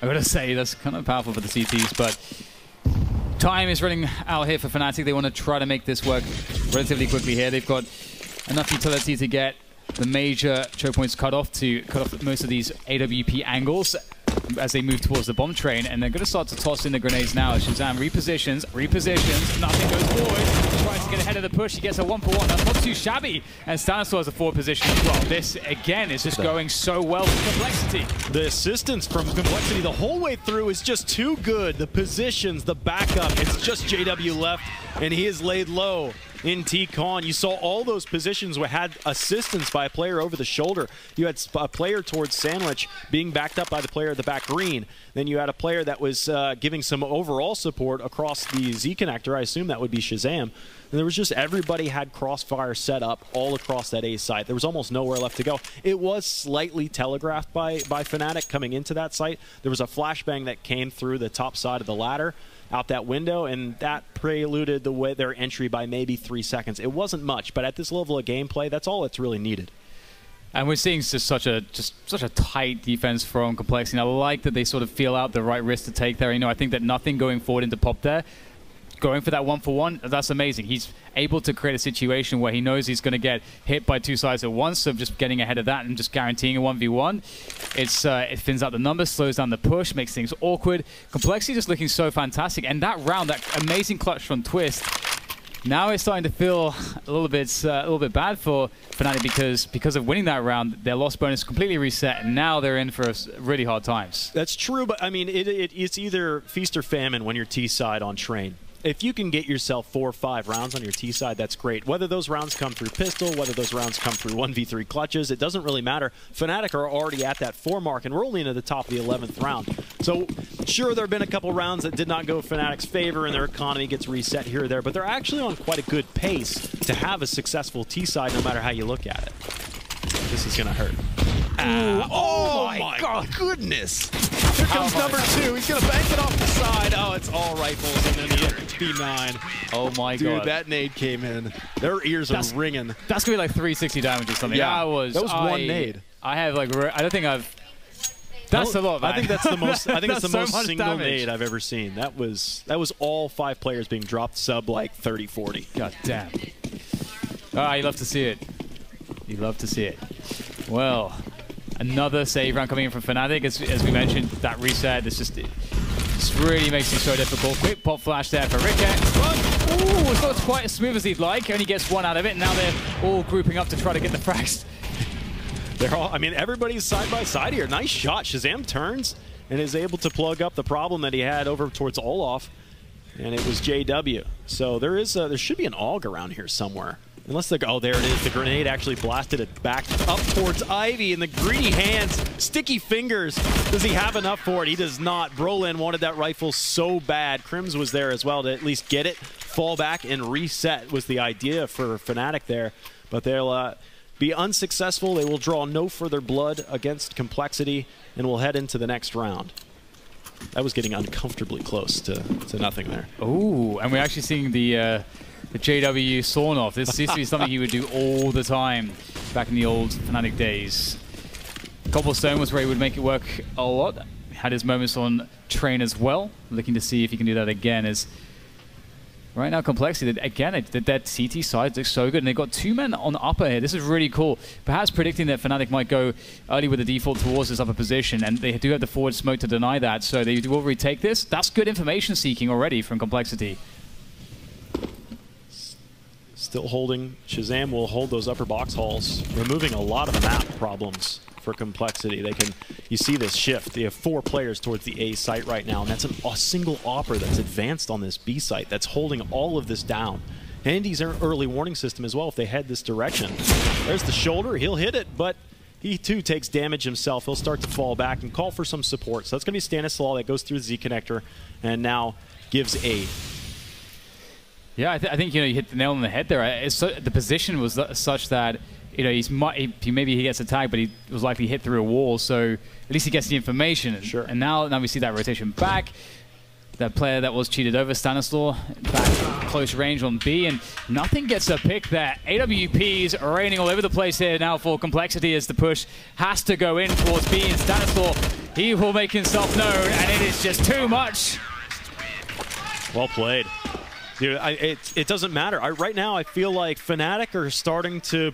They almost need a timeout. They need to say, okay, what do we need to do to approach one of these sites to be successful? Because they've been shut down on both A and B almost as convincingly both ways. So it doesn't matter who's anchoring what. It just seems to be just very heavily favored to Complexity no matter who's on what site.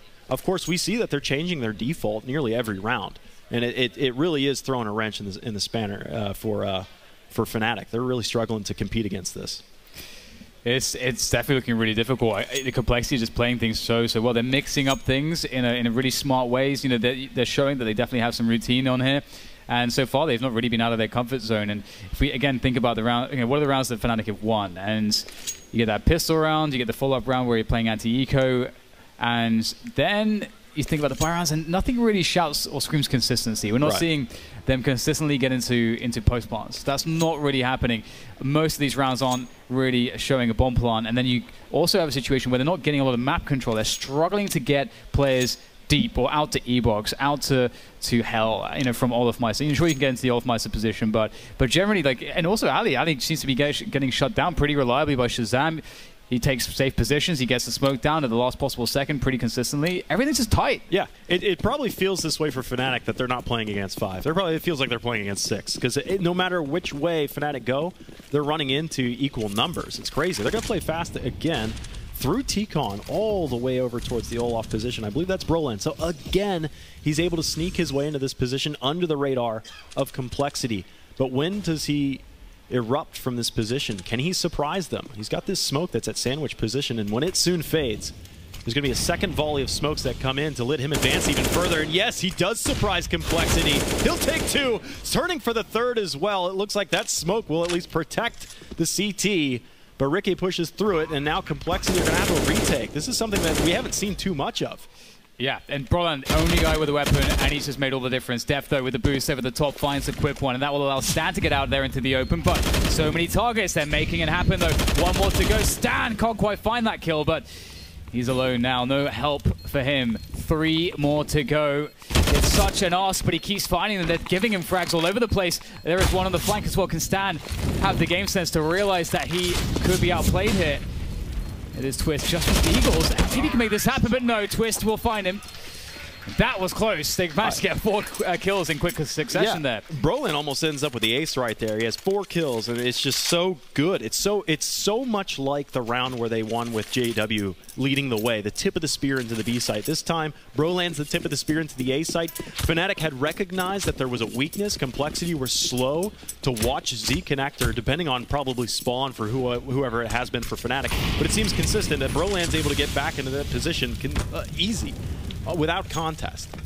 And a quick tag. There is a look to vie for control of Ali once again. Good nades coming in from either side, just trying to keep that very active. Just about finding Ricky. 1 HP for Twist. Almost killed Twist.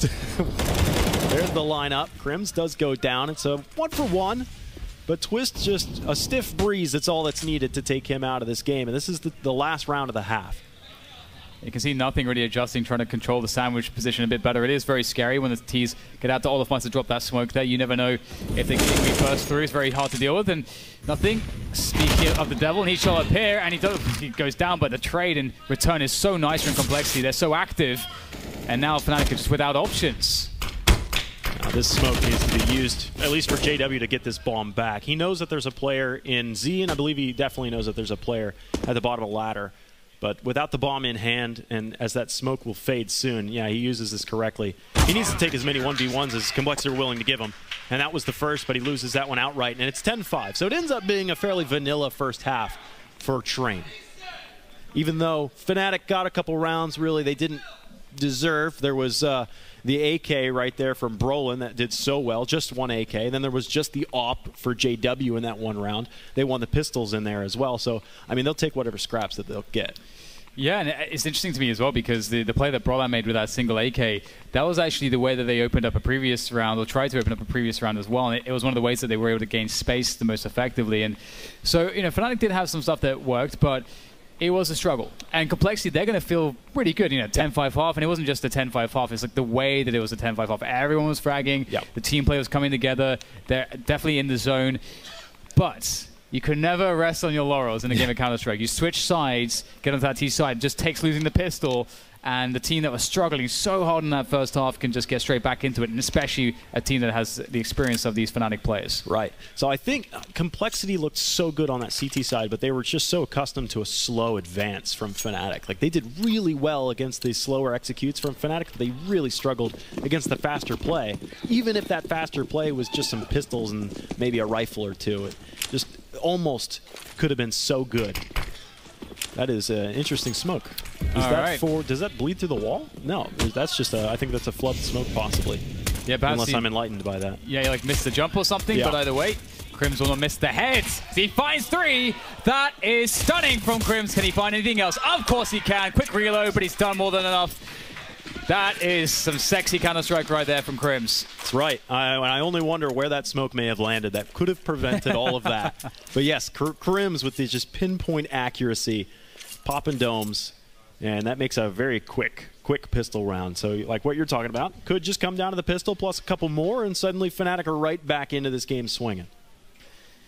Yeah, and it's going to be interesting to see sort of the flow that Fnatic have on the CT side. I was really, again, very impressed with Complexity. They had these great tight setups, good coordination. They didn't go overly aggressive in any rounds, really. They kind of dotted that aggression in here and there in a way that makes sense. And it was fairly unpredictable, hard to read. And that really, I think, was difficult for Fnatic because it's kind of hard to know which angles which will be safe and which will be dangerous as they try to find those picks in the early round when they're running their defaults. So there's a lot for Fnatic to live up to on that CT side of theirs, but historically, they've always been a team that can be so dangerous on CT sides, and especially when it gets to that 3v3 mid-round scenario, that they become even more powerful. Yeah, I mean, there's a lot of individual capability that is on Fnatic that if it does come to those 3v3s or 2v2s or whatever, that Fnatic might end up having the slight edge in that. We saw that 1v3 from Twist. There's multiple players on the side of Fnatic that were able to carry that first half. JW had a round credited to him. Brolin had a round credited to him. Twist had a round credited to him. And that was their T-side half. So that's tough. So now that Complexity is the pace-setting team on the T-side, we'll get to see what happens, but without a bomb plant there and with a little bit of I think they choked on that first pistol round there. They had some smoke executions that they probably just need to iron out, make sure that everything's buttoned up. Just play clean Counter-Strike is all Complexity need to do right now.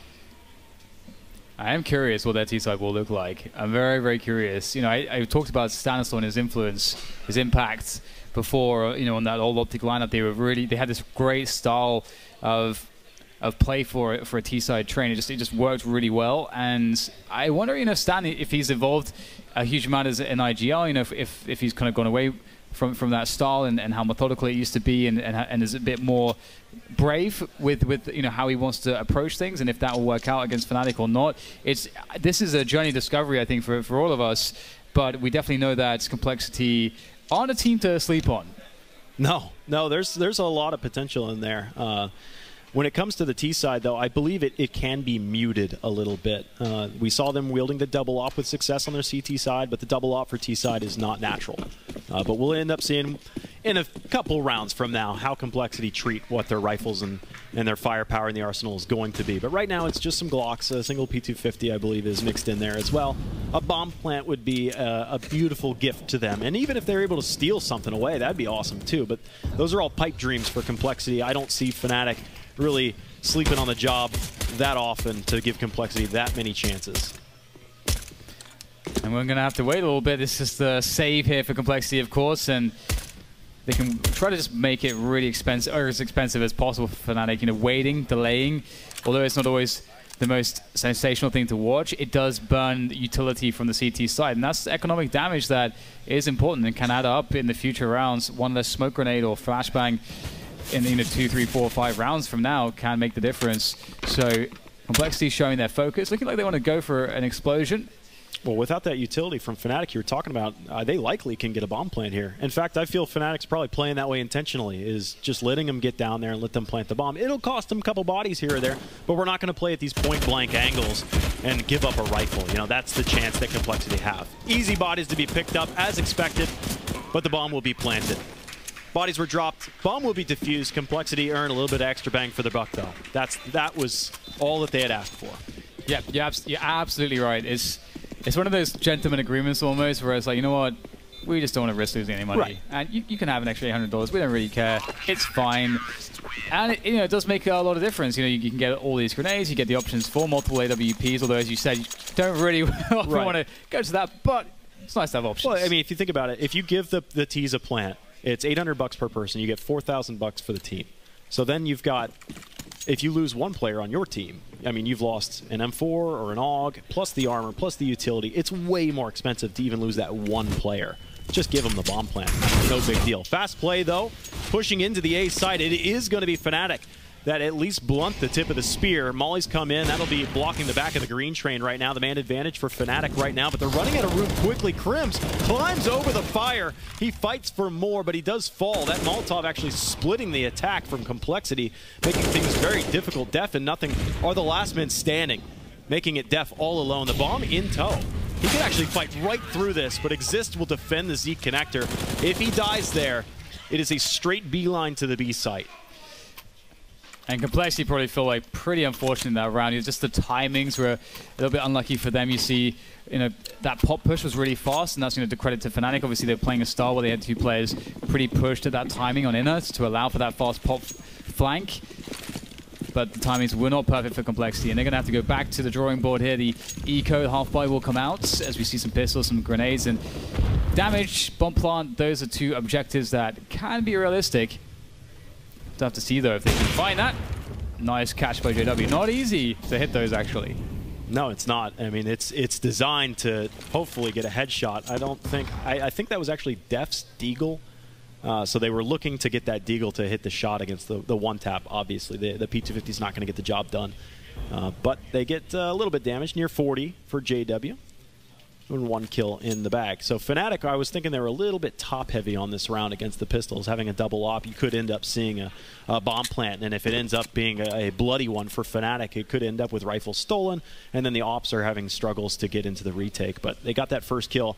That should make things more of a window for Fnatic to paint this picture whichever way they please. Complexity, again, are just looking for any kind of bomb plant they can get. Yeah, it's going to be quite difficult, though, I would imagine. Yeah, Exist on that high ground. That's really worrying. Oh, he's actually dropped off. See if he can make this impossible. Ooh, Rickey's Surgeon. Rickey with that Deagle, cutting off Exist's heads.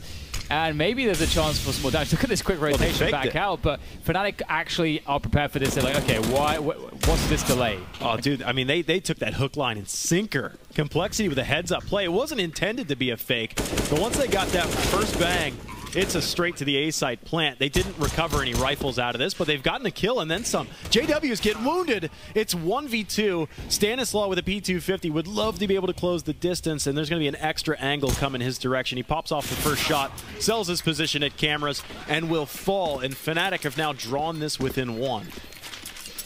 That's a weird one as well for me because, we saw that on-the-fly fake, as you mentioned, coming in, and Fnatic were like, well, there's no bomb down, we've got 5 players left, so they rotated 2 back into the A site, and then for some reason pulled everyone back towards B again, although there wasn't really an argument yet. Sure.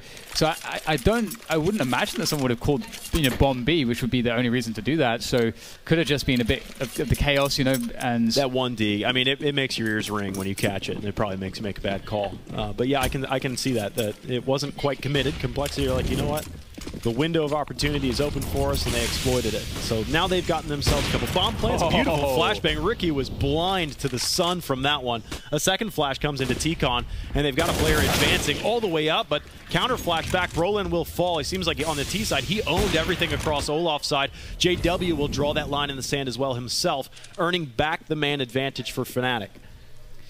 And that's actually really dangerous, when you got a player like JW playing from Ivy with that AWP, and he doesn't have to worry about Ivy because there's no presence there whatsoever. He can just very freely add assistance towards those long channels as we saw towards Hell and Olafmeister and T-Con. Very dangerous.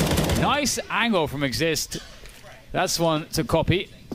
Take to matchmaking as Twist goes forward. There doesn't seem to be too much left in the tank here for Complexity, just nothing by himself. He drops the smoke. He'll try and maneuver his way. He's playing very quickly across this angle. Gets the shot, and he also spotted the player that was across Sandwich, I think. I'm pretty sure he saw some ankles, and he's going to start to move his way across. He wins the next fight as well. It's 1v1, but in the process of reloading, catches a pistol shot to the face. and it is 10-all. Very quick rounds are coming in, as opposed to what we saw in the first half, where the only success from Fnatic was these very fast plays. They played a lot of methodical, slow Counter-Strike. This time, when Complexity's on the T side, they're playing relatively rapidly. Yeah, there's definitely a lot of danger here for Fnatic to worry about. Their economy really being kept in check. They've got nothing left in the bank. If they lose this round, they are resets. Pistols for them. So you have to be very, very careful here, and that is by the nature of the fact that Complexity are hitting hard, even though they are losing some of these rounds. It's a very close game on our hands at this point, and you can see that pressure on Ivy. All you need is one player, and it just keeps JW just having to worry about it. So if his teammates do want to come out towards the outside, JW might not be able to assist so immediately, and that's pretty critical. But as I say that, it's a default here from Complexity, just gaining space on inner as well. Yeah, it's interesting too, because last round Fnatic had put one player into the upper box halls advanced, and it's similar to how Complexity had played that. They put that off there from Shazam, and they moved everybody into the A site. This time, though, Fnatic back off that just a shade. Crim's on the off angle for the upper box halls. That'll leave Exist down and lower into the site. And then the 3 remaining will go to the A site. But both teams are kind of scattered to the wind right now, looking to see if they can get any kind of pick play. There are plenty of scopes on the field. Everybody's just looking to see if they can get a nice circular object in the center of those scopes. 40 seconds to go, though, in Complexity. Their hand will be forced very soon, as they've just been sitting in this default. Look at this, nothing walking out of the smoke. This is massive. Gonna find a freebie. There's JW down, and now nothing looking to control the bomb train. The bomb is moving towards B. Nothing finds another one on rotation, and just like that, it's looking fantastic for Complexity as they rotate back to A. That's a smart move, too, because I thought Complexity was actually going to continue to just ball forward into the B site, which would have been a problem. You see both players are remaining on that B site, and then the way the clock was ticking down, it could have been bad. But nothing opening up that A site multiple ways really turned the tide. I feel like that was a fake from Complexity. Nothing was going to get those frags anyways, and it was probably going to pull a rotation from Fnatic to the A site. But he got those frags so freely that they said, you know what, let's just bring it back to the A site anyways. I just think that was a fake that ended up being so successful that they just shifted the tide. Yes, it's definitely looking really good for them. It's such an awesome play. You know, you do leave yourself in this position where you have to take a gamble. You've played this really passive default, you're just holding position, waiting for the opposition to do something, looking for that hole. Still 5 CTs alive. It can be very hard at that point in time to find that hole. Sometimes impossible on train. But nothing, and he made the play, and he toppled the defense single-handedly. So credits to the stand-in. Nothing seems to do very well when he's standing into teams. I mean, when he was playing for Mouse Sports at Belo Horizonte, they got to the finals. Yeah. So, yeah, not a bad track record. Well, this is a do-or-die situation. We got to remember that this is the losers for the bracket A, or not bracket A, of Group A, rather. Sorry. If you lose this one, you're gone. If you win it, you have to play again tomorrow to close out the that last team that makes it out of Group A. So this is a 1-round lead for Complexity. Exist trying to contend against the head stack drop into the ladder. They hadn't seen that one yet, but he was ready for it. 4-on-4, that was traded evenly. You're going to have a flank coming quickly. JW is a surprise indeed, but he has so little to work with. It's a USP. He's got the headshot advancing forward. He's got the op. This is what he's comfortable with. He lines up a shot and fires a warning shot. The bomb is planted, and JW might even relocate himself right now. Just knowing that there's a presence Complexity have to worry about behind him, they have this sense of dread that they are surrounded. This is one of the problems of having those AWPs. Giving away those AWPs to the CTs on this T side is very problematic, and it's a hard defense here as we see a lot of shots traded, and it's not looking amazing for Complexity. They're losing players. There's no kit, though, here for the CT. Actually, no, Twist has a kit, so maybe they want to try to go for this. It'd have to be right now, and they're gone. Yeah, that bomb's too ticked here.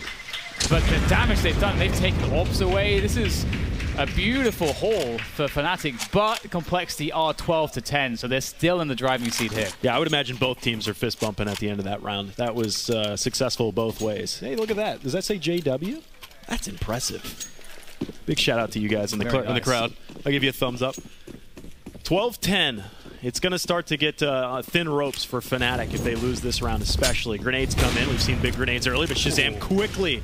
A page out of JW's book.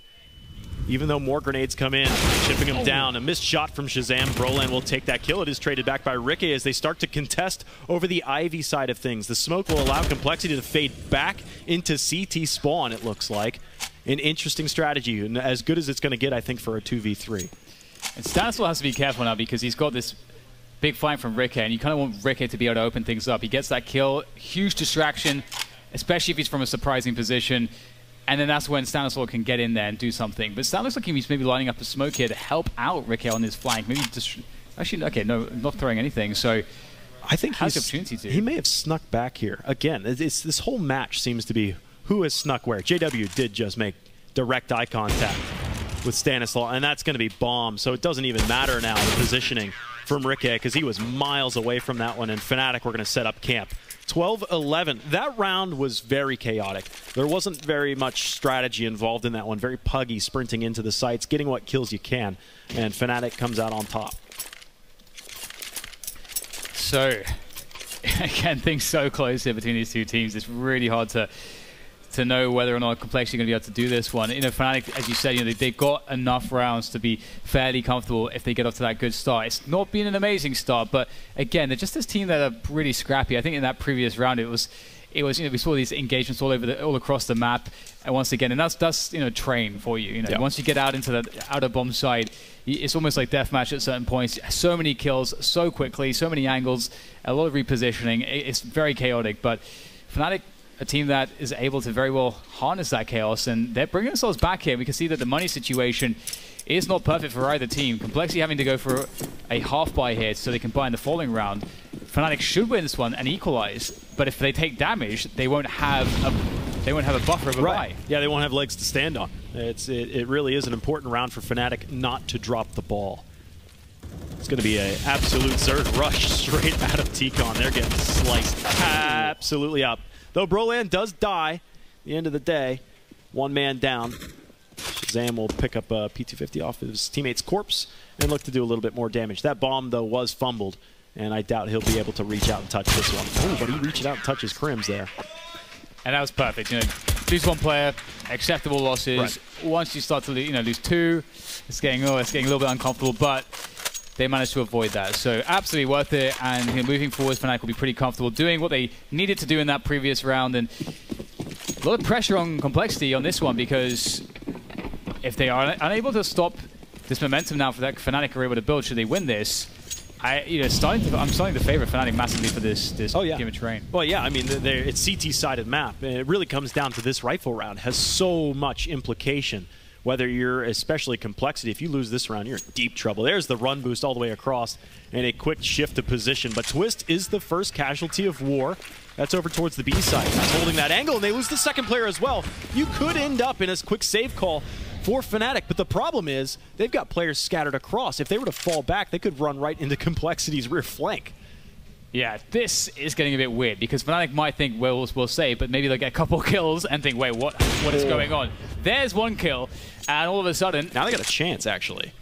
Bombs back to B, and that might shut things down here. There's just so much ground that Complexity are able to easily take here in a forward way. But that said, they don't have much utility, and it doesn't seem like they are too interested in doing that. But the thing is that Fnatic don't know that. So Fnatic have to play on what they know at this point, and they're going to fall back. There's plenty of rounds to be played. Let's keep that economy intact.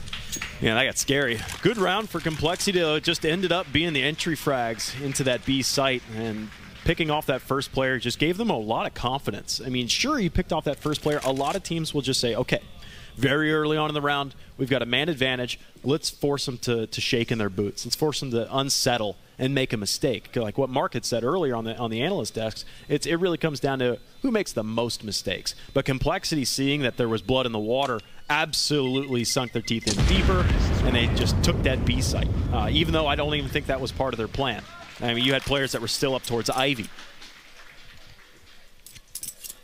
Well, it is going to be very interesting now to see what the T-side approach is going to be.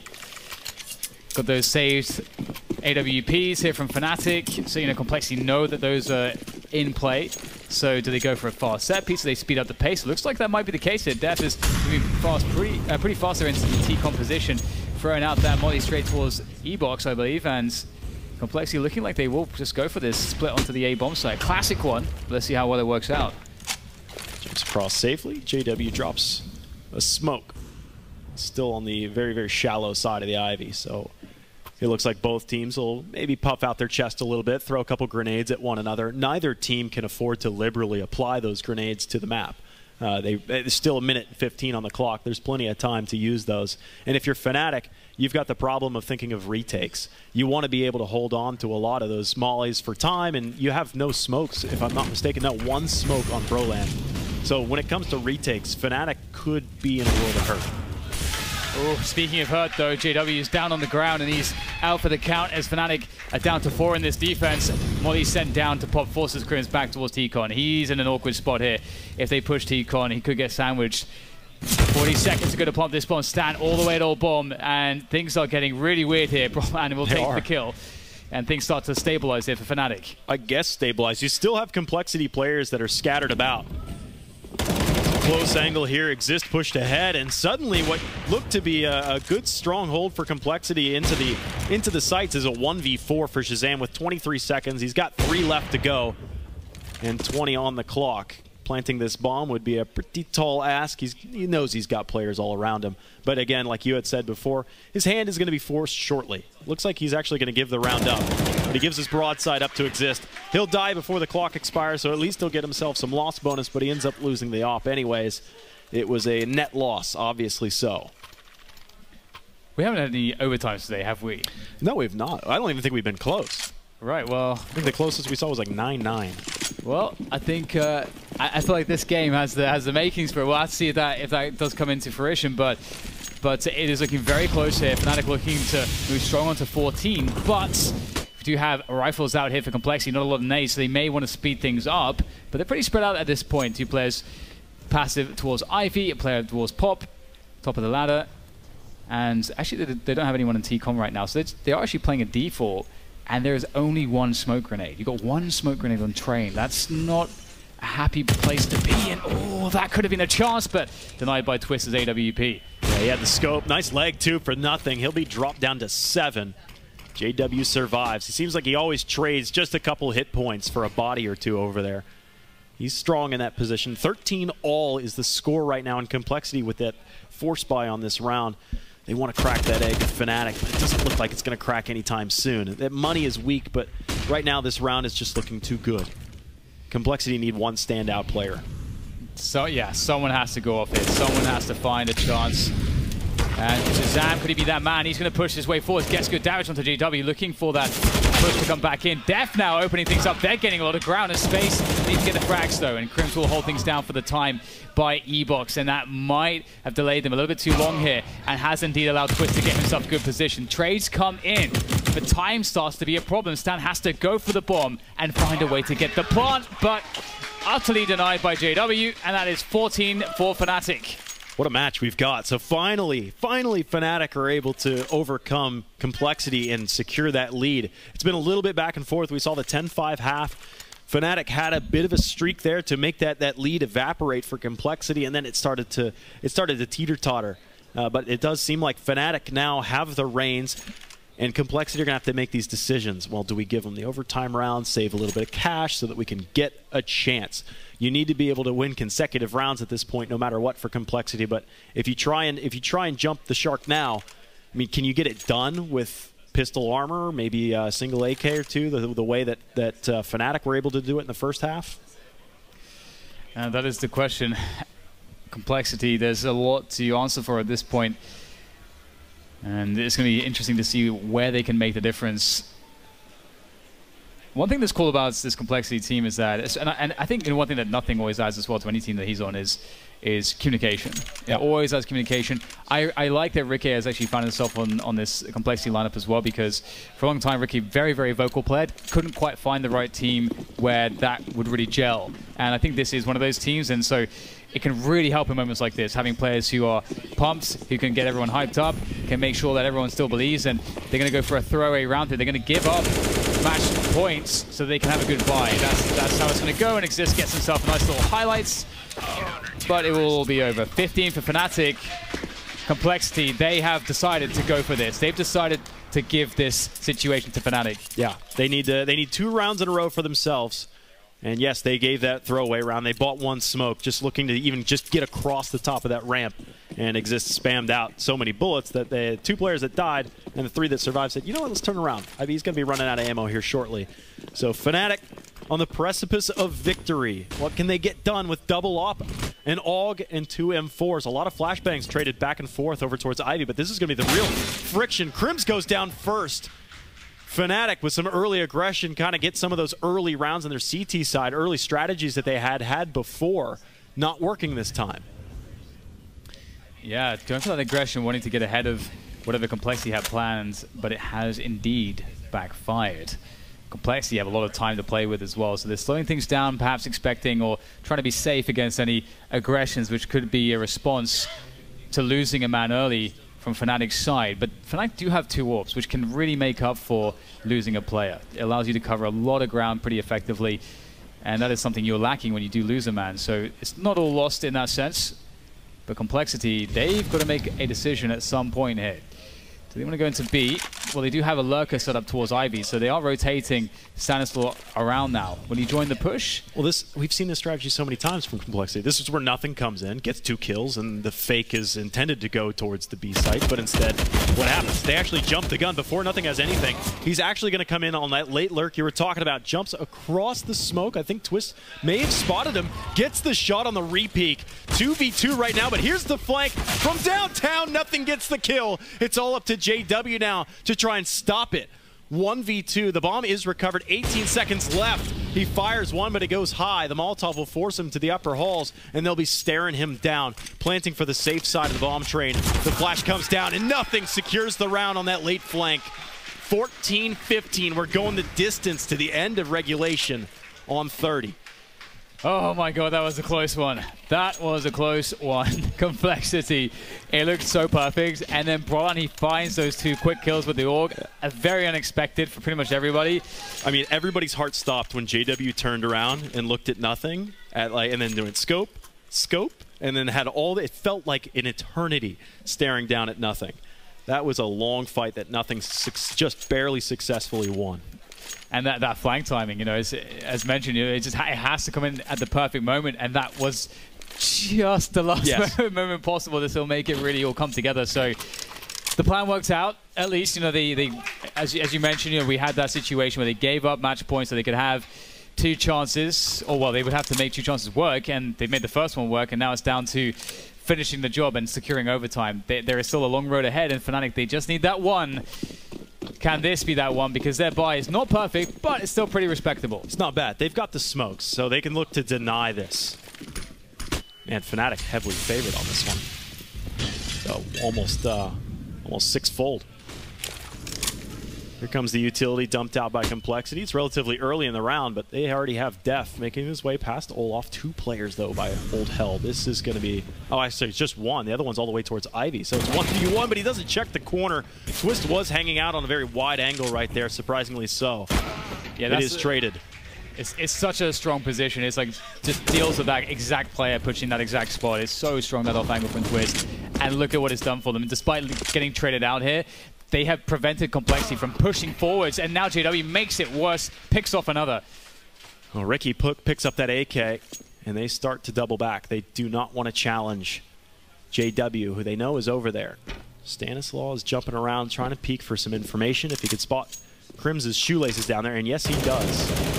Send Galil rounds down there, and even if they were on target, it wouldn't be all that important. Do they go for the head stack here? I mean, it is challenging. They don't know what weapons down here. It's an MP9, so it's not all that easy to win that fight, but Crims does take them both. Ricky alone, 1v4. Bomb in play, but everybody is starting to circle the drain around him. Ricky not even willing to unscope. Takes one to the face. Exist comes up from underneath, and that's going to be the end of it as they take it 16-14. You're right. Complexity needed to take that runner. They just couldn't quite get it done.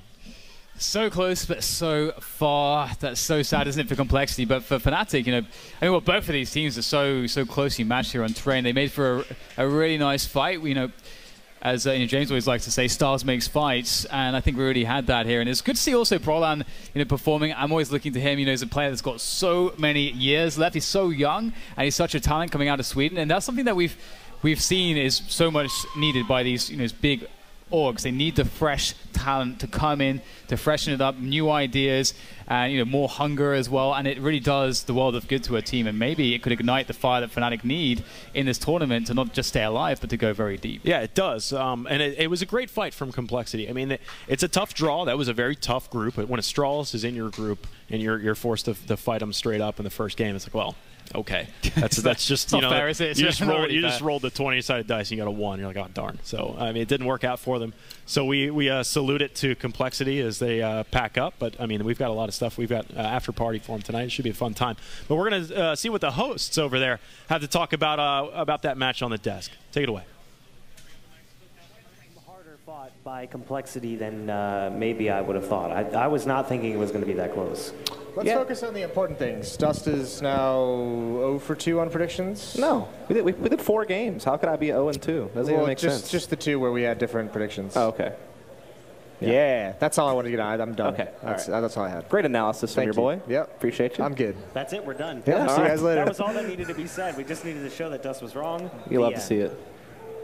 Yola noobs. There we go. Got that in. Just need a Kappa sign, and then we'll wrap it all the way up.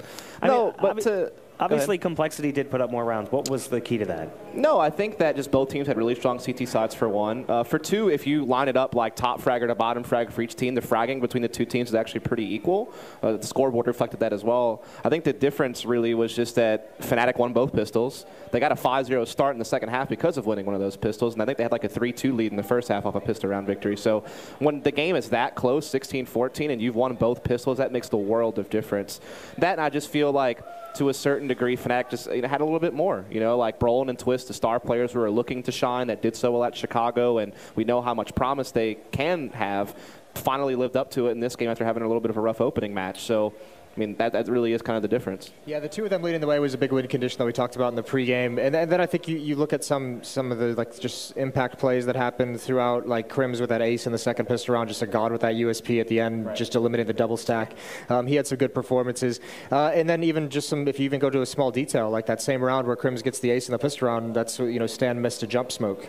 Just didn't jump and just threw it into a wall. So that smoke could have been a pretty big difference maker. You never know. So just a couple small mistakes here and there for Complexity. Obviously a pretty tough day for them. But I think the focus on the young guys on Fnatic stepping up in this game, in an elimination game, that's pretty good. I think also just the fact that it was Train is what made the game so close. When we kind of talked about before the game even started that, this Fnatic team had never played Train offline with this lineup. Complexity obviously came into this tournament with no official games with their lineup at all, and so there was nothing for either team to scout on one another. There was no real experience in official setting offline on the map, so that obviously makes things complicated as well.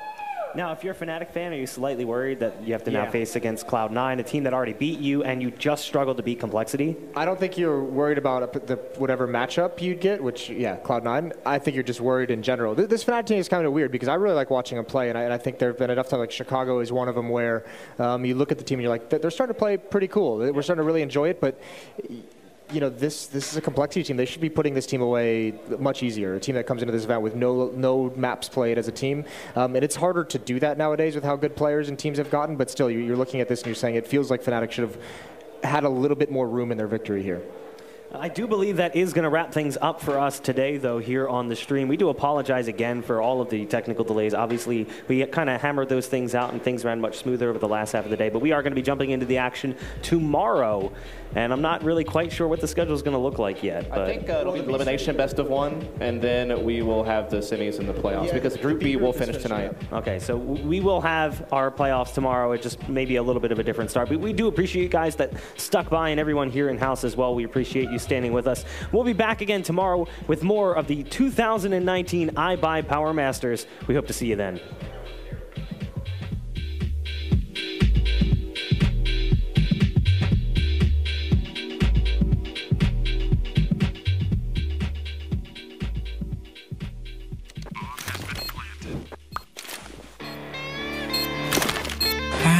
Cool, right? Want to know where I got it? Well, look, go to cs.money. It's a trade platform and a marketplace at the same time. Just choose, click, and get. Good luck, bro.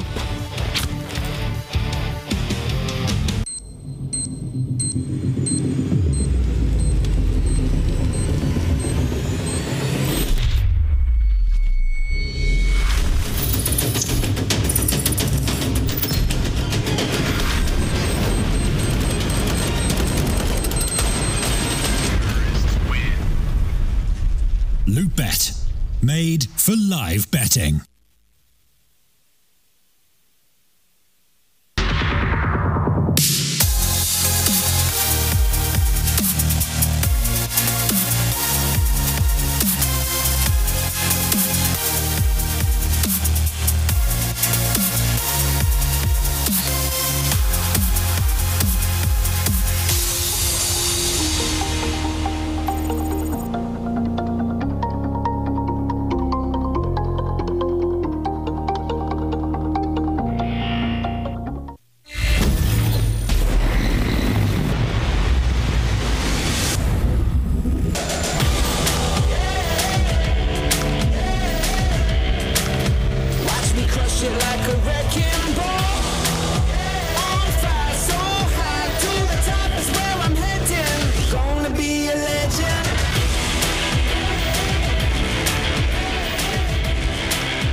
Think he can't clutch through a smoke while recording in full resolution and streaming the play to the world?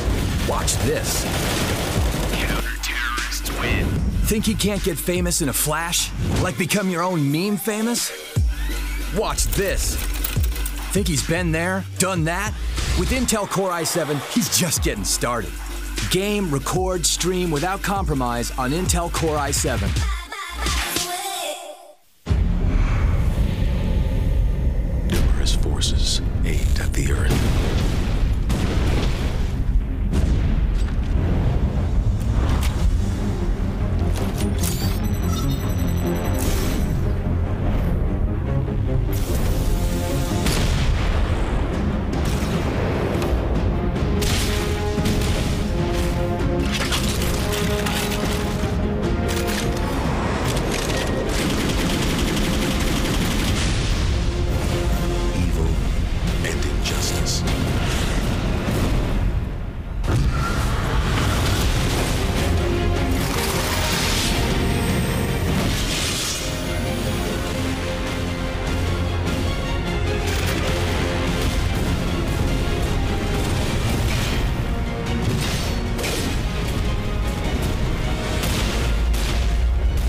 The glorious battle begin.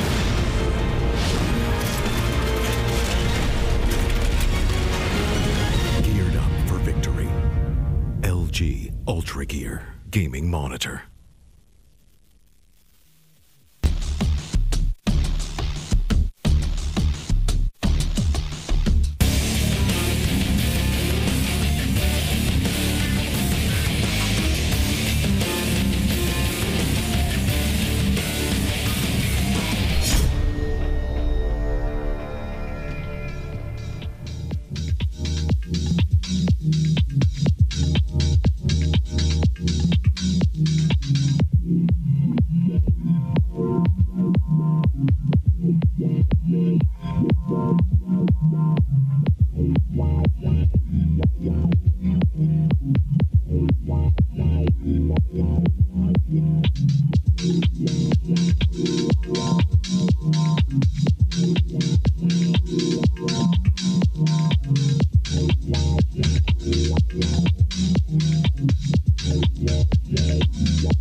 que es el que estamos casteando. Parece que solo nos dan partidos del grupo A. Con la situación como te comentaba. Astralis que, por conteo de rondas, ya está, lo tienen. O sea, quedan primeros, da igual, aunque pierdan. Están 18 rondas por encima de Cloud9 y no hace 18 rondas en un partido, porque el máximo son 16 para hacer un 16-0. Lo tienen ya en primera posición. Y ahí está el tema, porque Cloud9 juega contra Complexity y Fnatic contra Astralis. ¿Cómo lo ves? Lo veo divertido.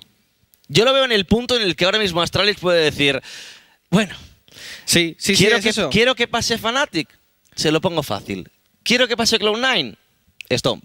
Pueden decidir, sí, pero bueno, al final siempre buscas también de alto nivel. O sea, tampoco enseñar más de lo que puedas. Ahí es lo que te digo, como ya tienen el trabajo hecho, pueden decir, no enseñamos nada, jugamos matchmaking y que pase lo que pase. Me encanta eso de jugar matchmaking. Me encanta. Bueno, es que... Vamos a jugar matchmaking, es que es así, es lo que te digo. O sea, juegas a pasártelo bien porque es que ya tienes la primera plaza asegurada. Y es el momento de decir, ahora mismo, ¿cómo están los equipos? ¿Crees que Cloud9 está por encima a nivel que Fnatic? ¿Crees que Fnatic está por encima? Tú puedes decidir en este momento qué equipo va al playoff contigo. Y eso es muy interesante. ¿Te estás tomando el torneo en serio? Deja pasar al que menos fuerte esté. Bueno, no sé si exactamente funciona así, pero que sí, podría ser perfectamente. Lo que sabemos es que ahora nos vienen unos partidos también lo mismo, igual de interesantes y de excitantes y acaban siendo 16-14, 16-13, ¿no? Y bueno, también quiero ver un poco el rendimiento de este FaZe, de este Liquid y también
head up high. Now I know I can't take it anymore. 'Cause I'm feeling that I'm lost inside, trying to get over you.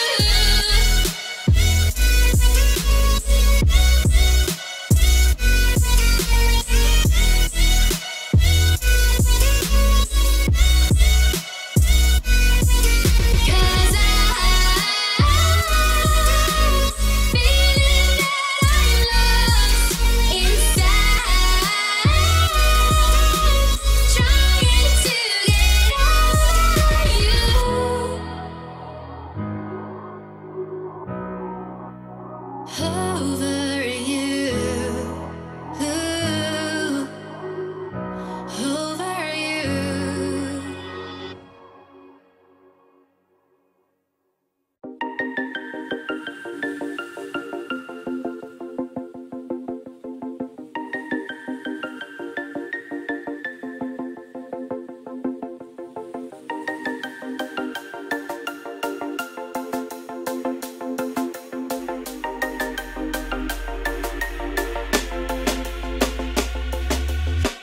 When you want to get off the darkest ground,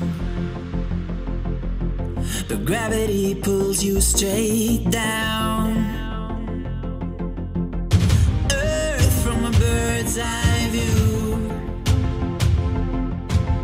You should grow feathers and see this too. When you want to get off the darkest ground, but gravity pulls you straight down.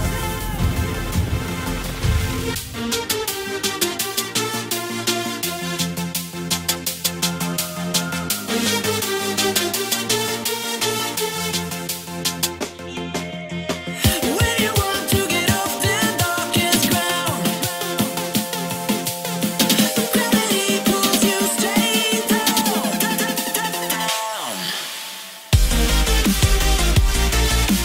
Clear sky.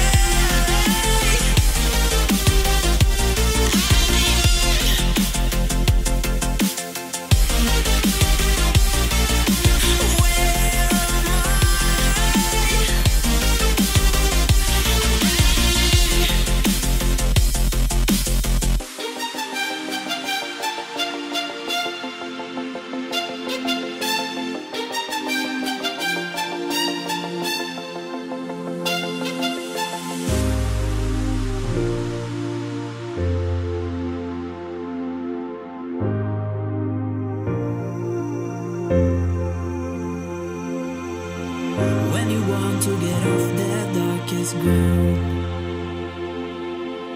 but gravity pulls you straight down. Earth from a bird's eye view. You should grow feathers and see this too. When you want to get off the darkest ground, but gravity pulls you straight down.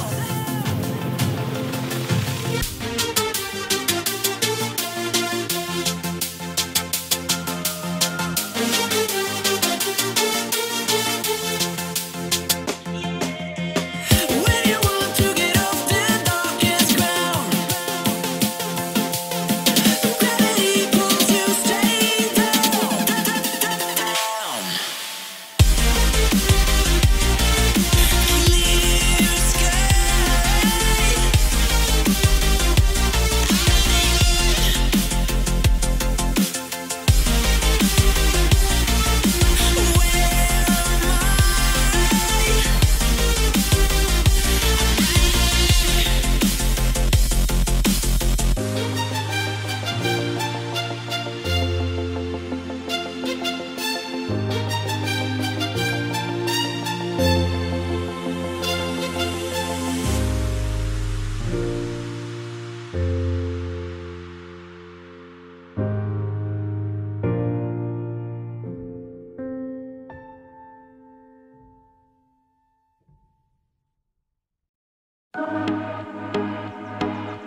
get lost, feel the temperature rise. Baby, tell me one more beautiful night. One touch and I ignite. I feel the heat as we collide, like a fever that feels alright.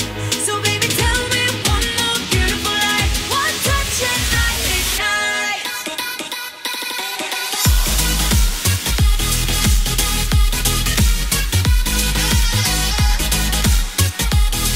One touch and I ignite. One touch and I ignite. One touch and I ignite. One touch and I ignite. One touch and I ignite.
Step on the land.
Is it your plan? Can't understand. I love the air you bring. Everything. I'm in the sun. A fire is burning. You tell me to hold on tight. I wish that we could stay here forever. I wanna remember. Oh, the sight of you brings the fight in me. Makes me wanna move. Fingers down your spine, looking in my eyes. Feel your hands on mine. Tonight we're freer than ever. I wanna remember.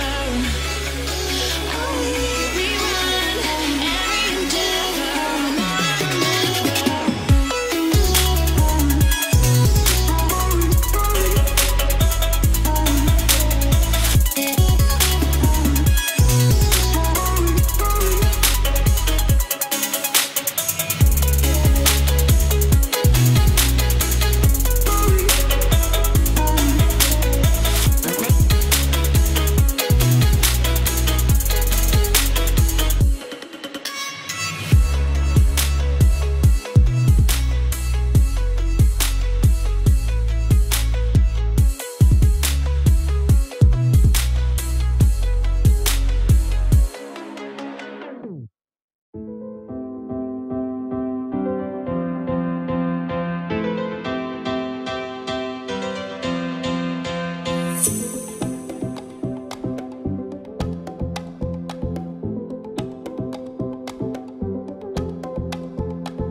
Been counting all your aces, you ain't winning.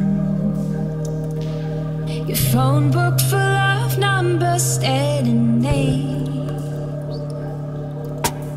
All them vain decisions keep you jaded. You could have found the one, but you won't change. So aren't you glad to meet me? I think you should, I'll be glad to meet me. If I were you, aren't you glad to meet me? I think you should. I make a real good song out of you, time and ticking slow. Yes, you're overdue, aren't you glad to meet me? I think you should. I mean, I really think you should. Yeah.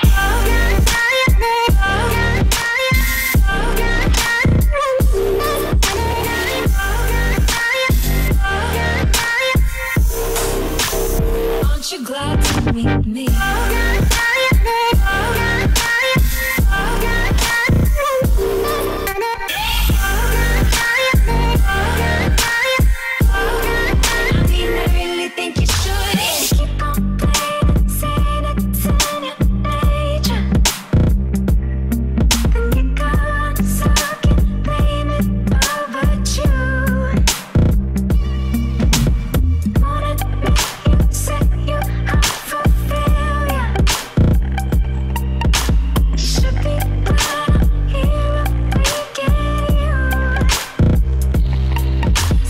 Aren't you glad to meet me? I think you should, I'll be glad to meet me.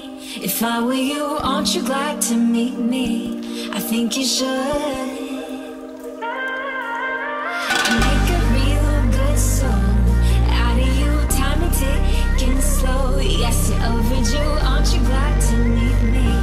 I think you should. I mean, I really think you should, yeah.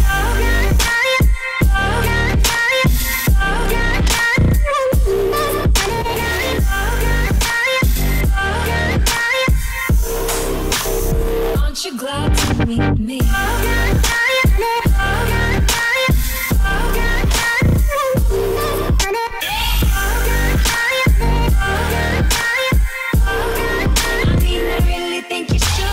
Aren't you glad to meet me? I think you should, I'll be glad to meet me. If I were you, aren't you glad to meet me? I think you should. I make a real good song out of you, time and ticking slow. Yes, you're overdue, aren't you glad to meet me? I think you should. I mean, I really think you should, yeah. Silence.